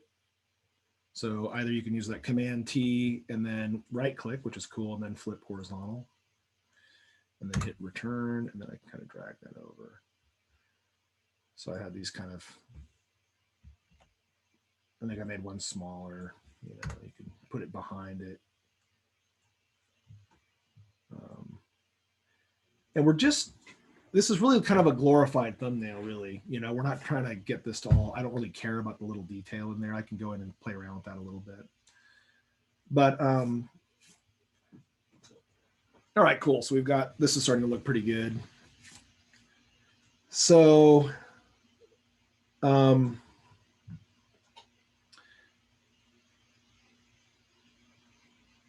I'm going to go ahead and add an adjustment layer. And I'm going to do that. I'm going to do a little trick here first. I'm going to take these castle layers, shift select, so I've got them both selected in the layer stack. I'm going to right click and I'm going to say group from layers. I'm not going to say it. Well, I will say it, but I'm also going to click on it. Group from layers. And then, yeah, that sounds great. Okay, so now it's going to turn it into a folder that says group 1, and I can rename this folder castle stack or something. All right, so now I've got this folder, and now I'm going to add an adjustment layer above the folder. So I'm going to go adjustment layer, and I'm going to do curves. So adjustment layer curves. And now I've got this curves layer on top of castle stack. And I need to make this into a clipping mask, so it's only going to affect the castle stack. And I do that by holding down Alt and clicking in between the two layers. So it turns into a little arrow. And then a little arrow shows up here. So now when I pull this down, it's only affecting the castle stack. So now I'm going to pull this down a little bit, this curve, to darken my castle. So it's I'm kind of looking at the rocks.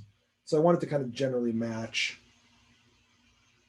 that value of the rocks there. And it's an adjustment layer, so I can go back and change it later. So you don't have to get it like perfect or something. Now, the other secret weapon in the curves is that we can adjust the individual color curves. So I'm going to go in and I'm going to make this a little bit bluer. So I'm going to go to the blue layer, blue curve. And I'm going to pull the blue curve up a little bit. And I can go to the red layer, red curve, and pull the red curve down a little bit to take out some of that red. So I can get it kind of matching the general vibe of the scene out here. And I think that was Hayden's question. This is something I do a lot for getting colors to match up and to work, is this kind of a curves. There are other ways to do it too, but I like the curves. It's kind of all in one, kind of handy dandy thing. Because the RGB curve lets you adjust the overall values of all the colors together. Then you can go into each channel and adjust them. So that's pretty slick. So, okay. So now I can select the castle stack, and I should be able to Command T and adjust the whole thing at once. So I'm going to make it a little smaller. Oops. And if I want to move the whole group, its default is for me to just grab one piece at a time. So I can go up here and say auto select group instead of layer. Layer is the default. So now I can grab that whole castle stack and I can adjust the whole stack. And kind of move this around. And then I can switch it back to layer if I want. And I can keep painting, you know, I can make another layer on top of the curves layer and paint some more stuff here. Go back to the stamp tool. If I want to paint some rocks kind of, you know, in front of the castle, just kind of, so it's not just that sharp edge. Oops, painting out some of the rock. You know, I can kind of keep painting, you know, keep working on the image to get what I want, you know, kind of working back and forth. And once you get a couple layers set up, it's really easy to start to get some cool results, you know.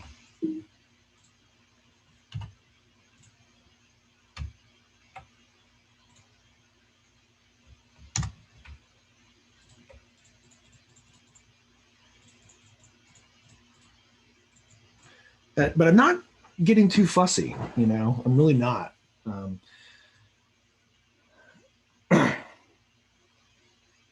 can I have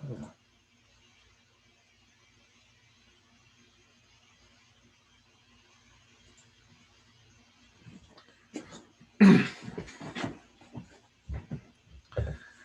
So if I feel like there's too much detail in this castle, like I'm kind of like, it's looking a little sharp. It doesn't really fit in. This is kind of more painterly. I could go and again, I'm kind of paranoid. I like to keep all of my options open. So I'm going to make a copy of the whole castle stack thing. Oh, well, this is kind of tricky because I've got this curves layer attached to this and that can get kind of funky. I'm going to take this whole thing. It's going to get meta here. Sorry. And I'm going to group it. So I can just right click and group from layers. And so now it's, I'll call this mega castle stack. And I'm going to make a copy of that whole thing, alt drag. Okay. So that, and I'm just going to flatten that version. And you flatten something by either going to the little hamburger menu here and choosing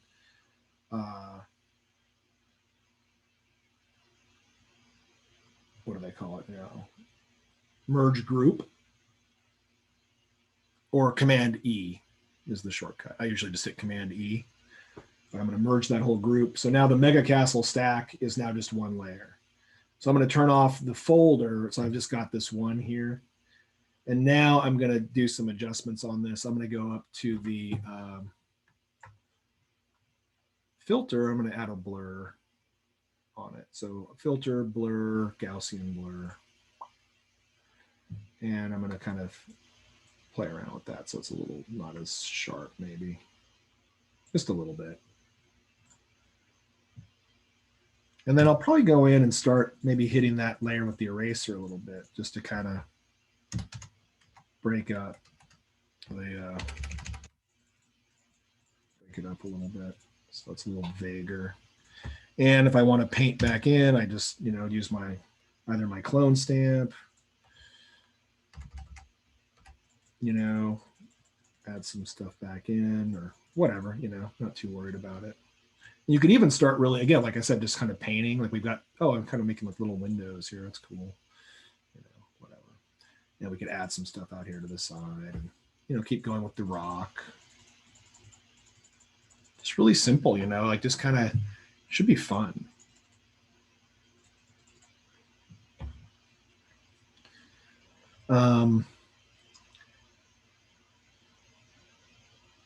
Nice. Oh, I'm just we've just got a little bit of time left. Geez, this is time flies when you're painting. But let's add like there's like a little archway thing that I found. I think I uploaded it. No, I didn't. Oh well. Well, maybe we won't do that then. Yeah, we can throw. I think what. Let me upload one more thing for you guys to play around with.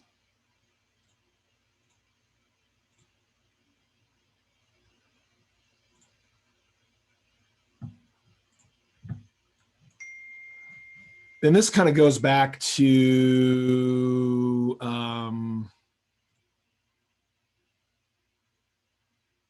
Hayden's question. So let's throw something in here that's a black and white photo. So I think that's, yeah, I just uploaded a new one. It's called oldfortarizona.psd. So if you want to open that up, it looks something like this.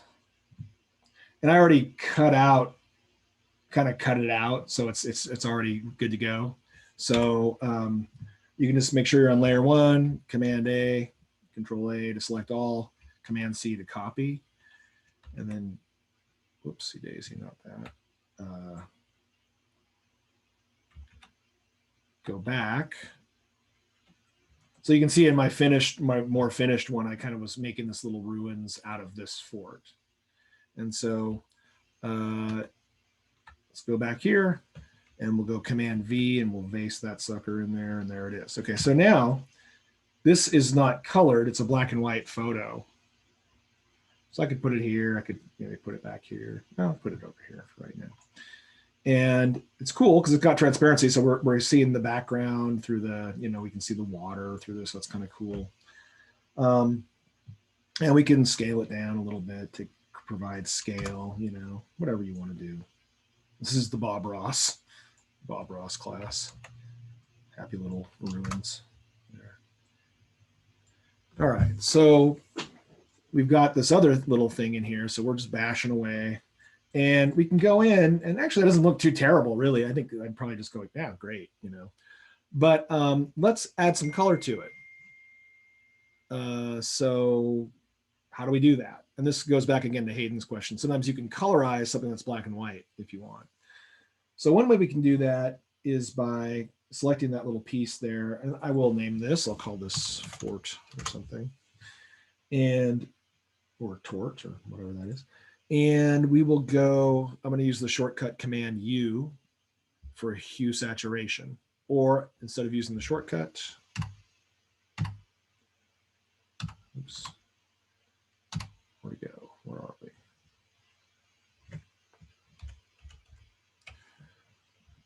Instead of using the shortcut, I'll go up here to Image, Adjustments, Hue Saturation. And this sucker comes up. And I'm just going to click on the little colorize box over here.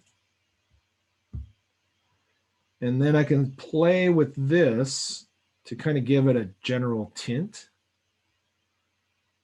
And I can decrease the saturation. I don't want to necessarily give it too much color. So that's one way to give it a raw kind of color there. Yeah. And I could, do a curves adjustment if I wanted to. And I can just do it, Command M is the shortcut. And I can start to just play with that layer a little bit if I want to darken it a little bit more. So I like that silhouette, actually. And if I go, lighter, it's this way. And then see how it almost blends into the water? So that's what you're trying to do, is you're trying to say, nope, nope, nope, nope, nope, nope. I want silhouette. I want contrast. Now I'll go back, and maybe instead of doing it that way, I'll do it with an adjustment layer. I'll add a curves layer. I alt click between them so it locks it down onto the fort. And then I'm going to paint on the layer mask. So I'm going to make an initial adjustment. So I'm going to darken it. But then I'm like, well, I don't want it to be dark all the way through here. I want that dark, nice silhouette, but I want to actually bring some lights back in here. So now I can just go to this white, the layer mask itself, and I can paint on it with black, because this is white. So wherever I paint with black, it'll block out the effect. And I think I'll use actually my hatch brush that I made, because that was working pretty well, kind of like that. And make it nice and small. Oops. And I'm going to start painting in here, and it's going to actually lighten it up. I don't know if you guys can see that, but it's lightening it back up. So just by hitting that with a little bit of black. So it gives it a little bit of kind of contrast. I could take this little piece that's hanging off here with the polygon lasso, just kind of go in here and just do a quick grab that sucker and Command X. Whoops, undo. Get on the right layer, fort, Command X, cut it out. Go up here, Command V, so it's on its own layer. Oops. Command Shift V for paste in place. And I've got this, so I can kind of separate that out. Curves adjustment, make it a little darker. Command T. Yeah, kind of cool, I guess. Duplicate it. Flip it.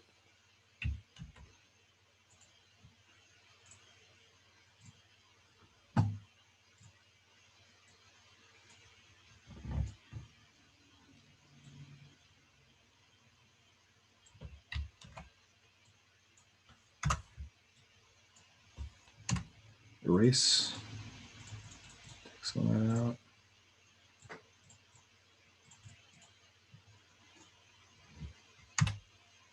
Pull that over here. Oops.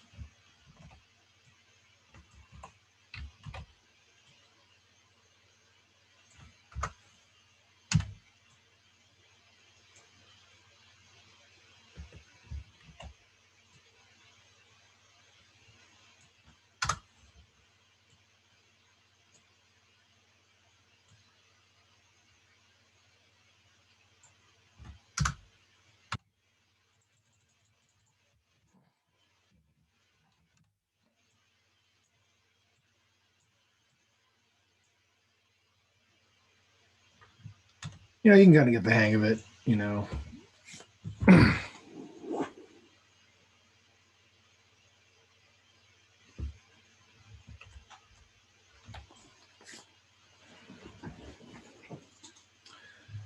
Yeah, we can put something up here. What else did I have in that folder? We've got 3 minutes. Let's try putting in one of these, like, let's try that cliff thing. Let's see if that we can integrate just one more little thing just to see. So select all, copy, go back in here and I'll paste that in V. Drag that over here.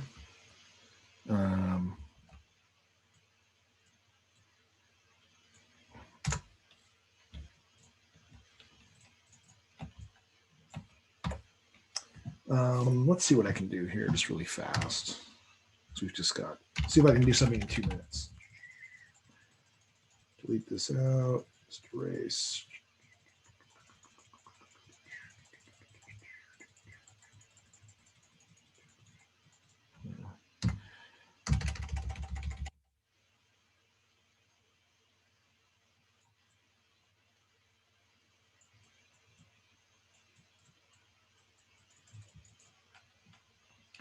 So now I could kind of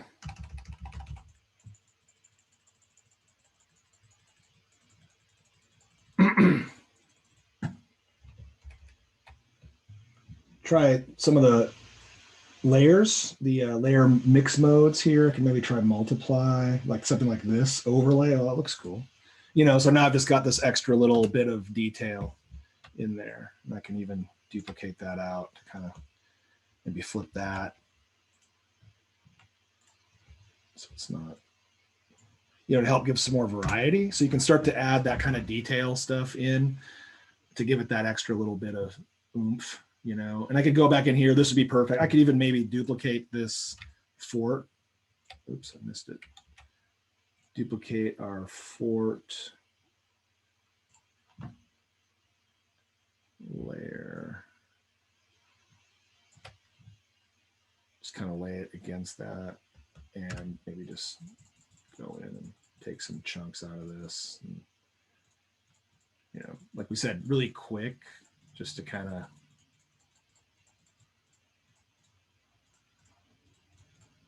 scale it. Add a little variety up there, but yeah, fun.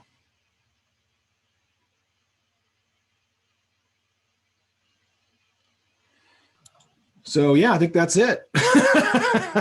We've got some photo bash going. So we didn't really get a chance to bring in some 3D elements. Maybe we can do that on Thursday, as we can start with a 3D element. Like when Sean gets back, we can say, okay, let's start off with our like one of our dungeons or something like that, and let's see how we can paint into that, and we can use some slightly different techniques. This is a really kind of painterly way, which I really like.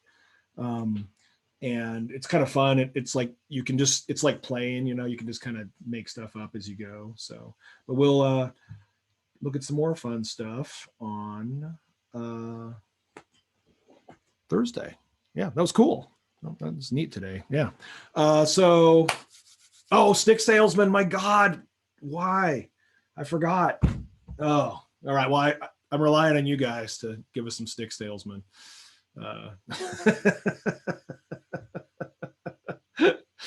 Got to make that sale. Cool. Yeah. So any questions? You can take off if you got to take off, but I'll hang out for a couple minutes, or if people have questions. Otherwise, have a good one. All right. See you guys. Cheerio, Miles. Cheerio. Sell those sticks. I have a question. Yeah. I want to screen share real quick. Do it. My photo bash project. Yeah, right on. So nice. I sort of did this assignment already, but yeah, this is my cliff with the monster coming from underneath. Cool. Yeah. How can I make my characters and the monster guy look more realistic, because they're still just painted in there? Well, you know what I would think if this were mine, it's a really interesting situation you got, actually. And this is kind of like that Bruegel thing, honestly. If it were me, I would think about giving it the, like, what happens if you back out and add more? I think it's going to make it easier. I'll tell you what. Do you have a couple minutes? Yeah, sure.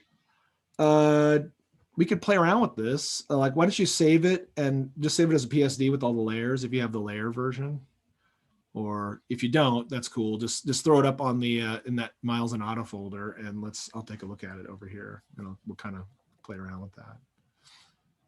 Okay. Let me throw that in there then. Oh, it's just the two of us now. Oh, okay, cool. Two of us. So, yeah.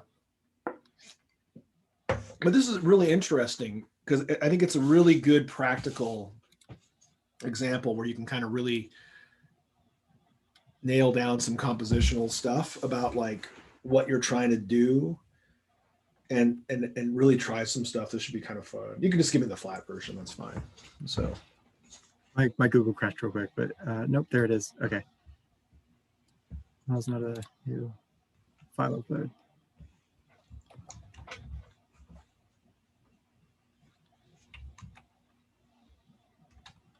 Okay, it should be there now. The layered version Photoshop file. all right, great. Let's pull that in. Actually, no, it's still uploading. Oh, okay.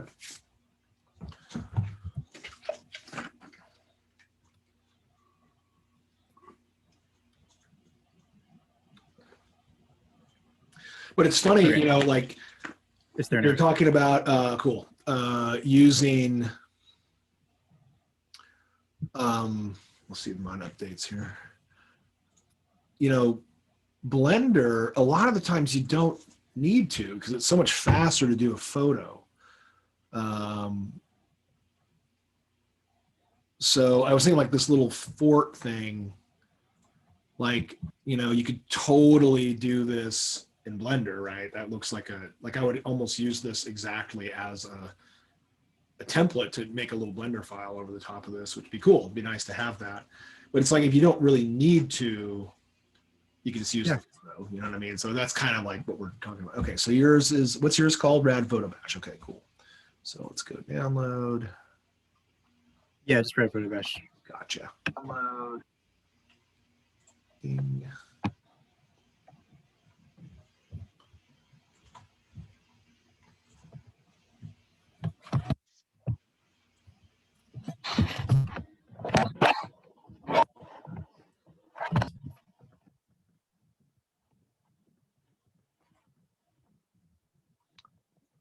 Open with Photoshop. Cool.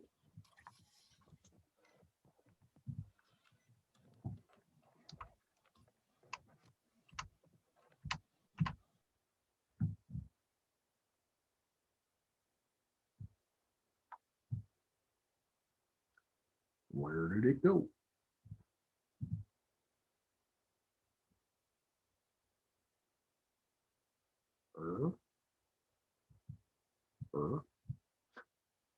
Said it was going to open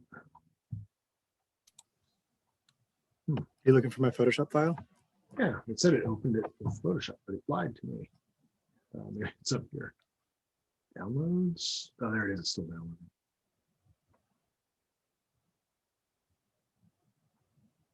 This poor internet is chugging.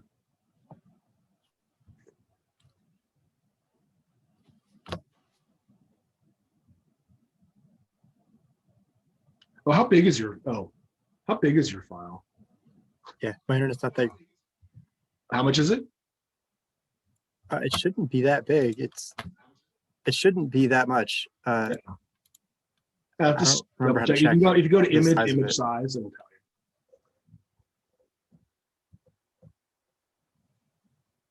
you. Oh, it should be the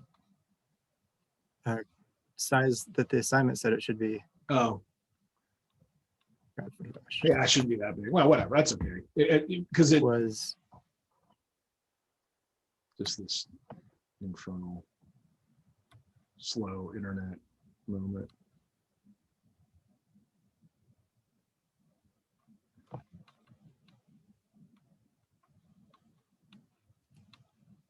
All right. Well, actually, 2600 by 2000 pixels. That shouldn't be that crazy. All right. Well, let's go ahead and while we're waiting for that to happen, maybe just look at yours. So you can share your screen. And let's go back and look at it, and we'll just talk about it for a second. Because the thing I wanted to get to was talking about version now. Awesome. So for me, the whole thing that's going to make this thing work is getting separation between the foreground and the midground. So the foreground is the guy, is the monster and the guy. The midground is the ground with the freeway. Right. So, and then you got the city as the background. And what's going on the left? Is that big green shape? What is that? Yeah, that. kind of a hill, or is it kind of? So it's part of my midground, this like Okay. landscape thing. Cool. It was Great. a curved valley that I just tilted on its side a little bit. Gotcha. Okay. There's not really anything there. It would be cool. Yeah. Well, but to have we can something play to around look with it. at through the 'Cause archway. I would definitely, that's where I would start to play around with it. And I think the other thing that I would do is, you see how this reads as kind of one big thing, like the foreground just goes, this fits perfectly together, like it really welds together. Where the I can't see my cursor, like the yeah, that actually looks better. Now my internet's dying. So Oh, you just really? give me Without the control of your grunge screen on top? Yeah, give me control of your screen for a second. And that way we can Cool. How do I do that? there's on the remote, on the share screen right next to it, there's a little mouse thing that says remote control. And you can click on that and it'll give you the option to share. Yep. There you go. Cool. Great. So I can just, that way I can just kind of point. So now, I've got your mouse. So my whole thing would be, how do I get this? Oh, there it is. Yours just open. How do I get this to separate from all of this? That's our main goal. And then we can get into like, okay, how do I work on my monster and my guy and everything? But that would be that's my obsession at this point, is I need to get this to separate. And that's tricky. Controlling my screen? My mouse, I still have control of my screen. Oh yeah, you can also control it. So, but anyway, you can stop giving me control of your screen, and I will go back to mine. I'll stop. Okay, so I will. So I've got yours now. All right. So yes, here we go. All right. So cool. So what I'm trying to do is I'm trying to separate this from this. That's the main thing. The cliff from the midground? from the midground. And so what I'm gonna do is I'm gonna say you've got this set up. All right. So you've got, this is cool. You've got that. This, let me just turn off some of these.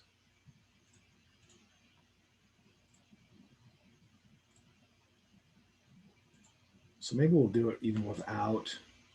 Yeah, okay, I got you. All right, cool. I modeled the cliff in Blender just really quick to get a perspective. Yeah, I like that. No, that's great. So I'm going to do something kind of weird here, but just bear with me, and I'll do this on a copy so I can do it back and forth. So I'm going to take this. I think this is part of the issue. Whoa. What did I do? Take this, group it.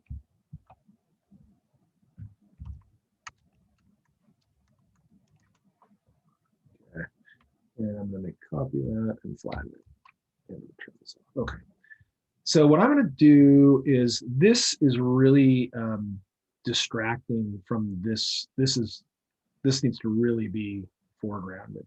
So I like what's going on down here, but I'm not a huge fan of what's going on up here. So I think I'm just going to kind of do the simple thing, and I'm just going to erase this, and let's just see what we think. So it's kind of like we said about editing something out. Like, what happens if I just take something out? Does it work better?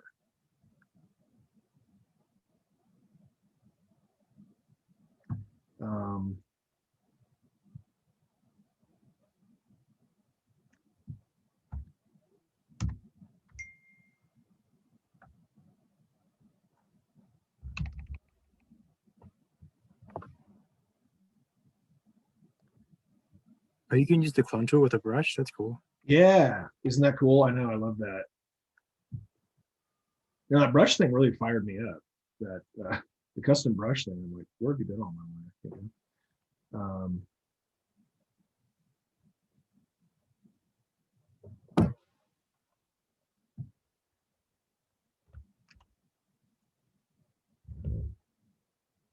Just kind of playing around.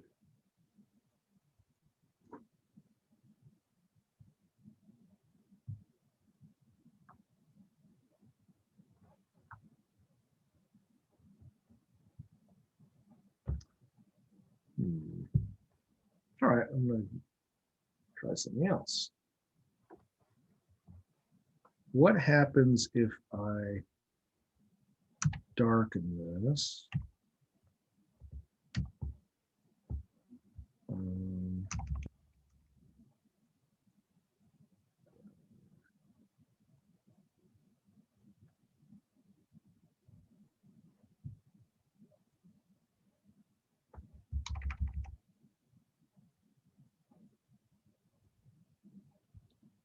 That.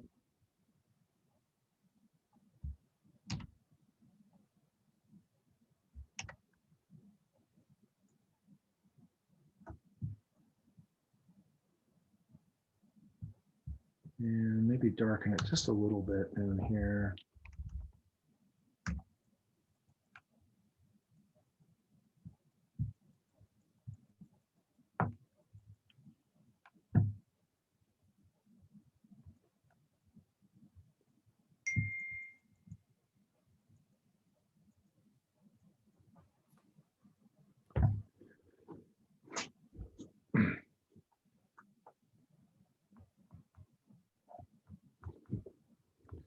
And where's your this? Move this whole thing.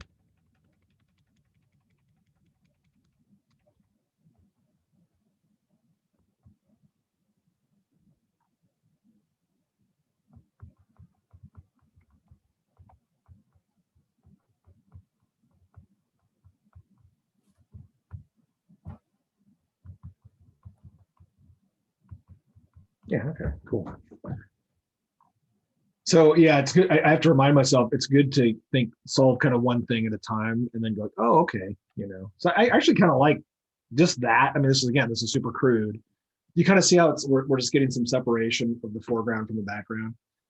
Like with a little darkening and hatching. Yeah. And so I didn't have to get too crazy. And like you can totally fine tune this, like this is just super duper rough. Like I can go in and say, oh, that's too much. So I'll go E. Where's that? Here it is. So E, just go in and start kind of like I want to bring out little pieces of the road, maybe, like emphasize that a little bit in places. So you can really have fun. It's like that's the painting part of it, is really going in and fine tuning it. But now let's bring our guys back and see what we got here. Interesting. We have this guy, we have this guy. Okay.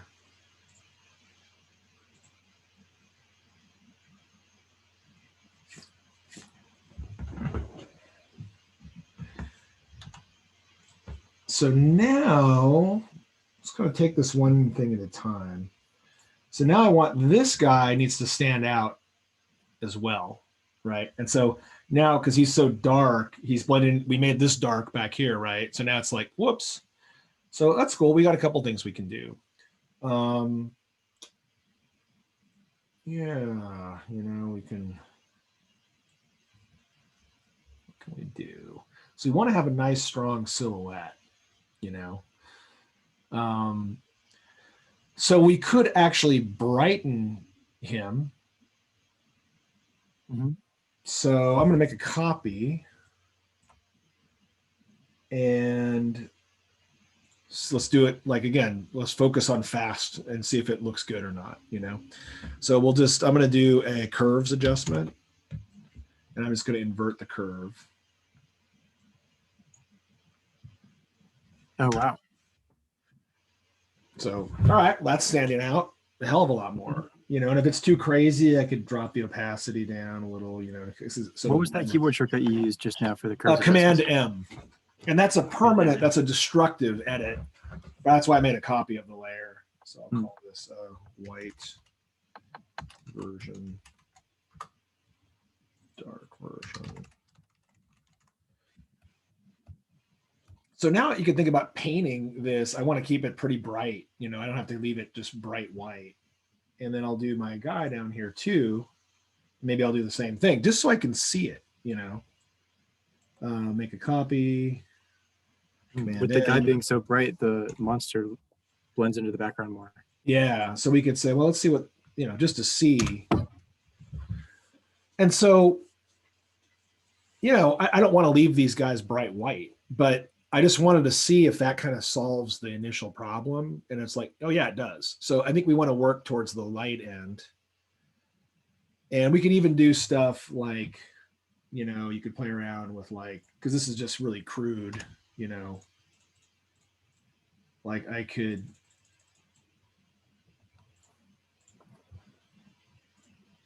why is this guy not, there he is. Oops, wrong.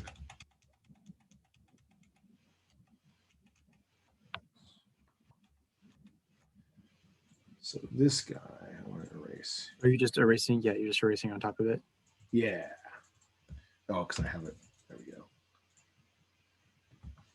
go. I could kind of have him darkish on the bottom, and I could maybe bring some darks up here. That's kind of cool. Yeah. Well, there you go.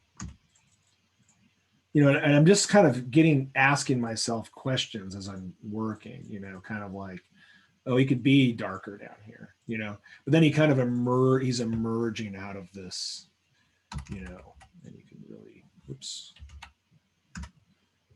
really make it subtle, so you can really, that's the whole painting thing, is you can, you can get into micro do stuff, but you want it, like, that's what I meant by kind of, you want to really go big picture. Don't spend any time on it. Just like ask a question. Say, what would this look like if it was lighter? Oh, how about if I take this out? Yeah, all right, bring it back. Like kind of that. I think this is actually getting kind of interesting. I'm kind of thinking like, yeah, I can see this really working. And then as you go, what you're going to find is you will start to micro in on, like, you could really make a really cool mouth here, and start to really kind of sculpt that. And like I'll just kind of, for example, like, as I go in here, I could start to think about it more like, okay, so the inside of the mouth is like dark,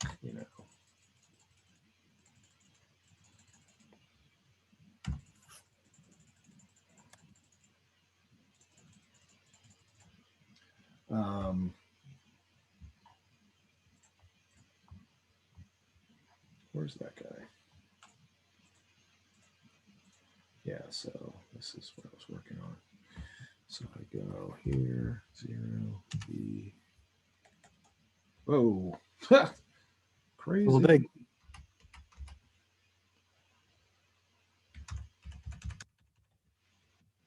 What's happening? My life's out of control.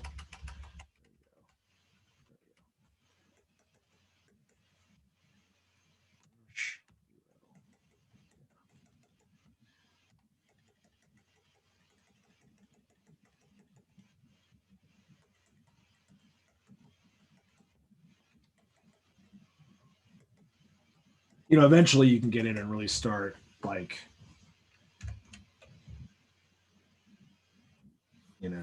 painting this. We could really just kind of start painting into it. Maybe I'll make another layer. And let's maybe this one, which is our white layer, instead of having that go white, I'm going to do Command U, which is hue saturation, and I can give it a color. So I have to hit colorize because it's just white right now. Mm-hmm. I'll bring down this a little bit. And then I can play with the hue here.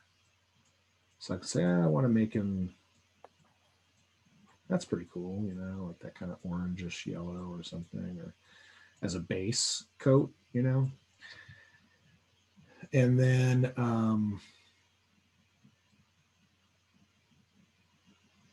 darken up a little bit. Yeah, and I could even go down a little bit. Now I can really start painting because I can say, well, let me sample that color and let me maybe brighten that up. And I could start painting little, kind of highlights, to kind of model that out,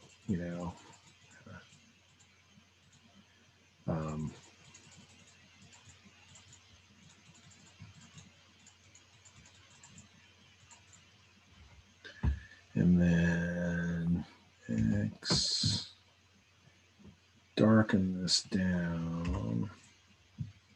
Let's go down here. Let's maybe make it a little cooler in the blue section and paint in, you know, kind of give it some darks, darker and less saturated. There we go.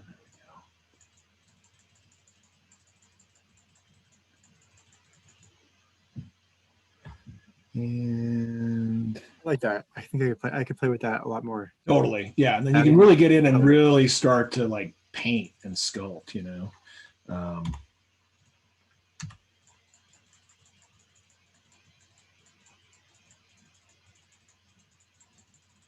So, you know, bring this out.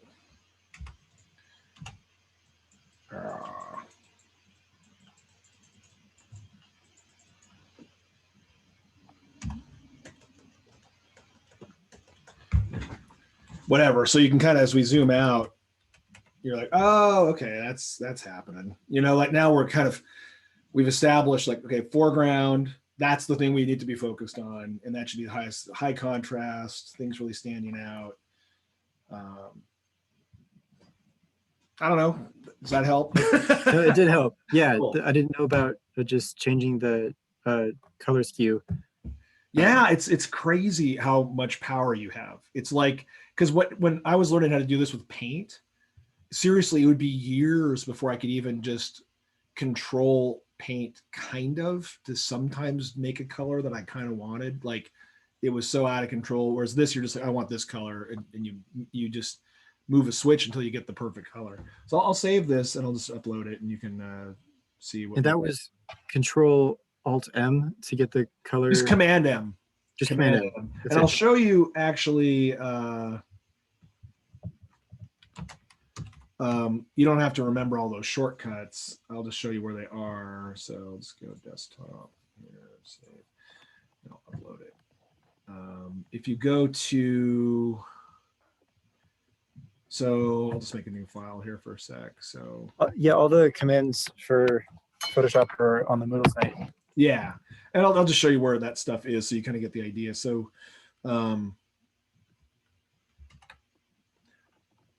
let's just look at the rock here. So if I wanted to adjust the rock, you have your two main options are add an adjustment layer, which is flexible and preferred because it's non-destructive. But sometimes when you're just like boom, boom, boom, I don't want to screw around with all these extra adjustment layers.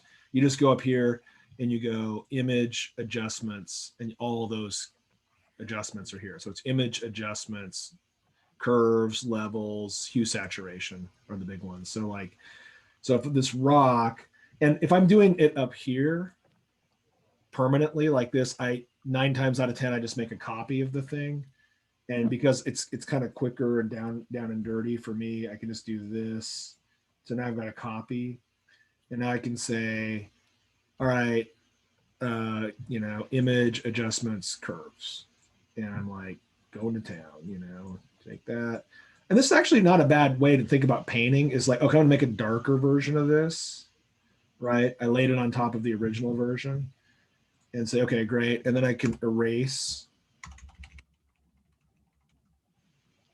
this out, and it erases down to the lighter version. That was there. Where does that go? Why is it not working? Yeah, that's pretty subtle. Try that. Oh, but I like it because that yeah. So it's another way to, let me make it more extreme, I guess.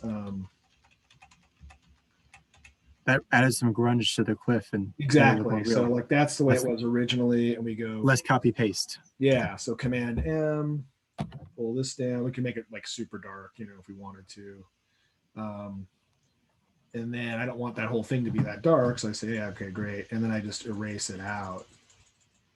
You know, but I can kind of, it's great for painting in shadows, kind of reverse. So let me get like a lower opacity brush so it's kind of subtler. So that way, if you want to get this whole thing to kind of be emerging out of the darkness, you know, it's kind of a, and again, it's like super fast, you know, it's just like beep, beep, beep, beep, beep, beep, beep. You know, you don't have to think about it too much. Yeah. Cool. Yeah, absolutely. This was awesome. Fun, isn't it? Yeah, it's from really far away. fun. That looks really cool. Yeah. My creature turned into like a Scooby-Doo monster. Yeah, I know. It's like Scooby-Doo. Where are you? All right, so I will upload this, and you can take a look at it if you want. Great. That was fantastic. Thank Put you. it down. Yeah, sure thing. Great. All right. Have a good day. All right. See you, Ray. Take it easy. Woohoo.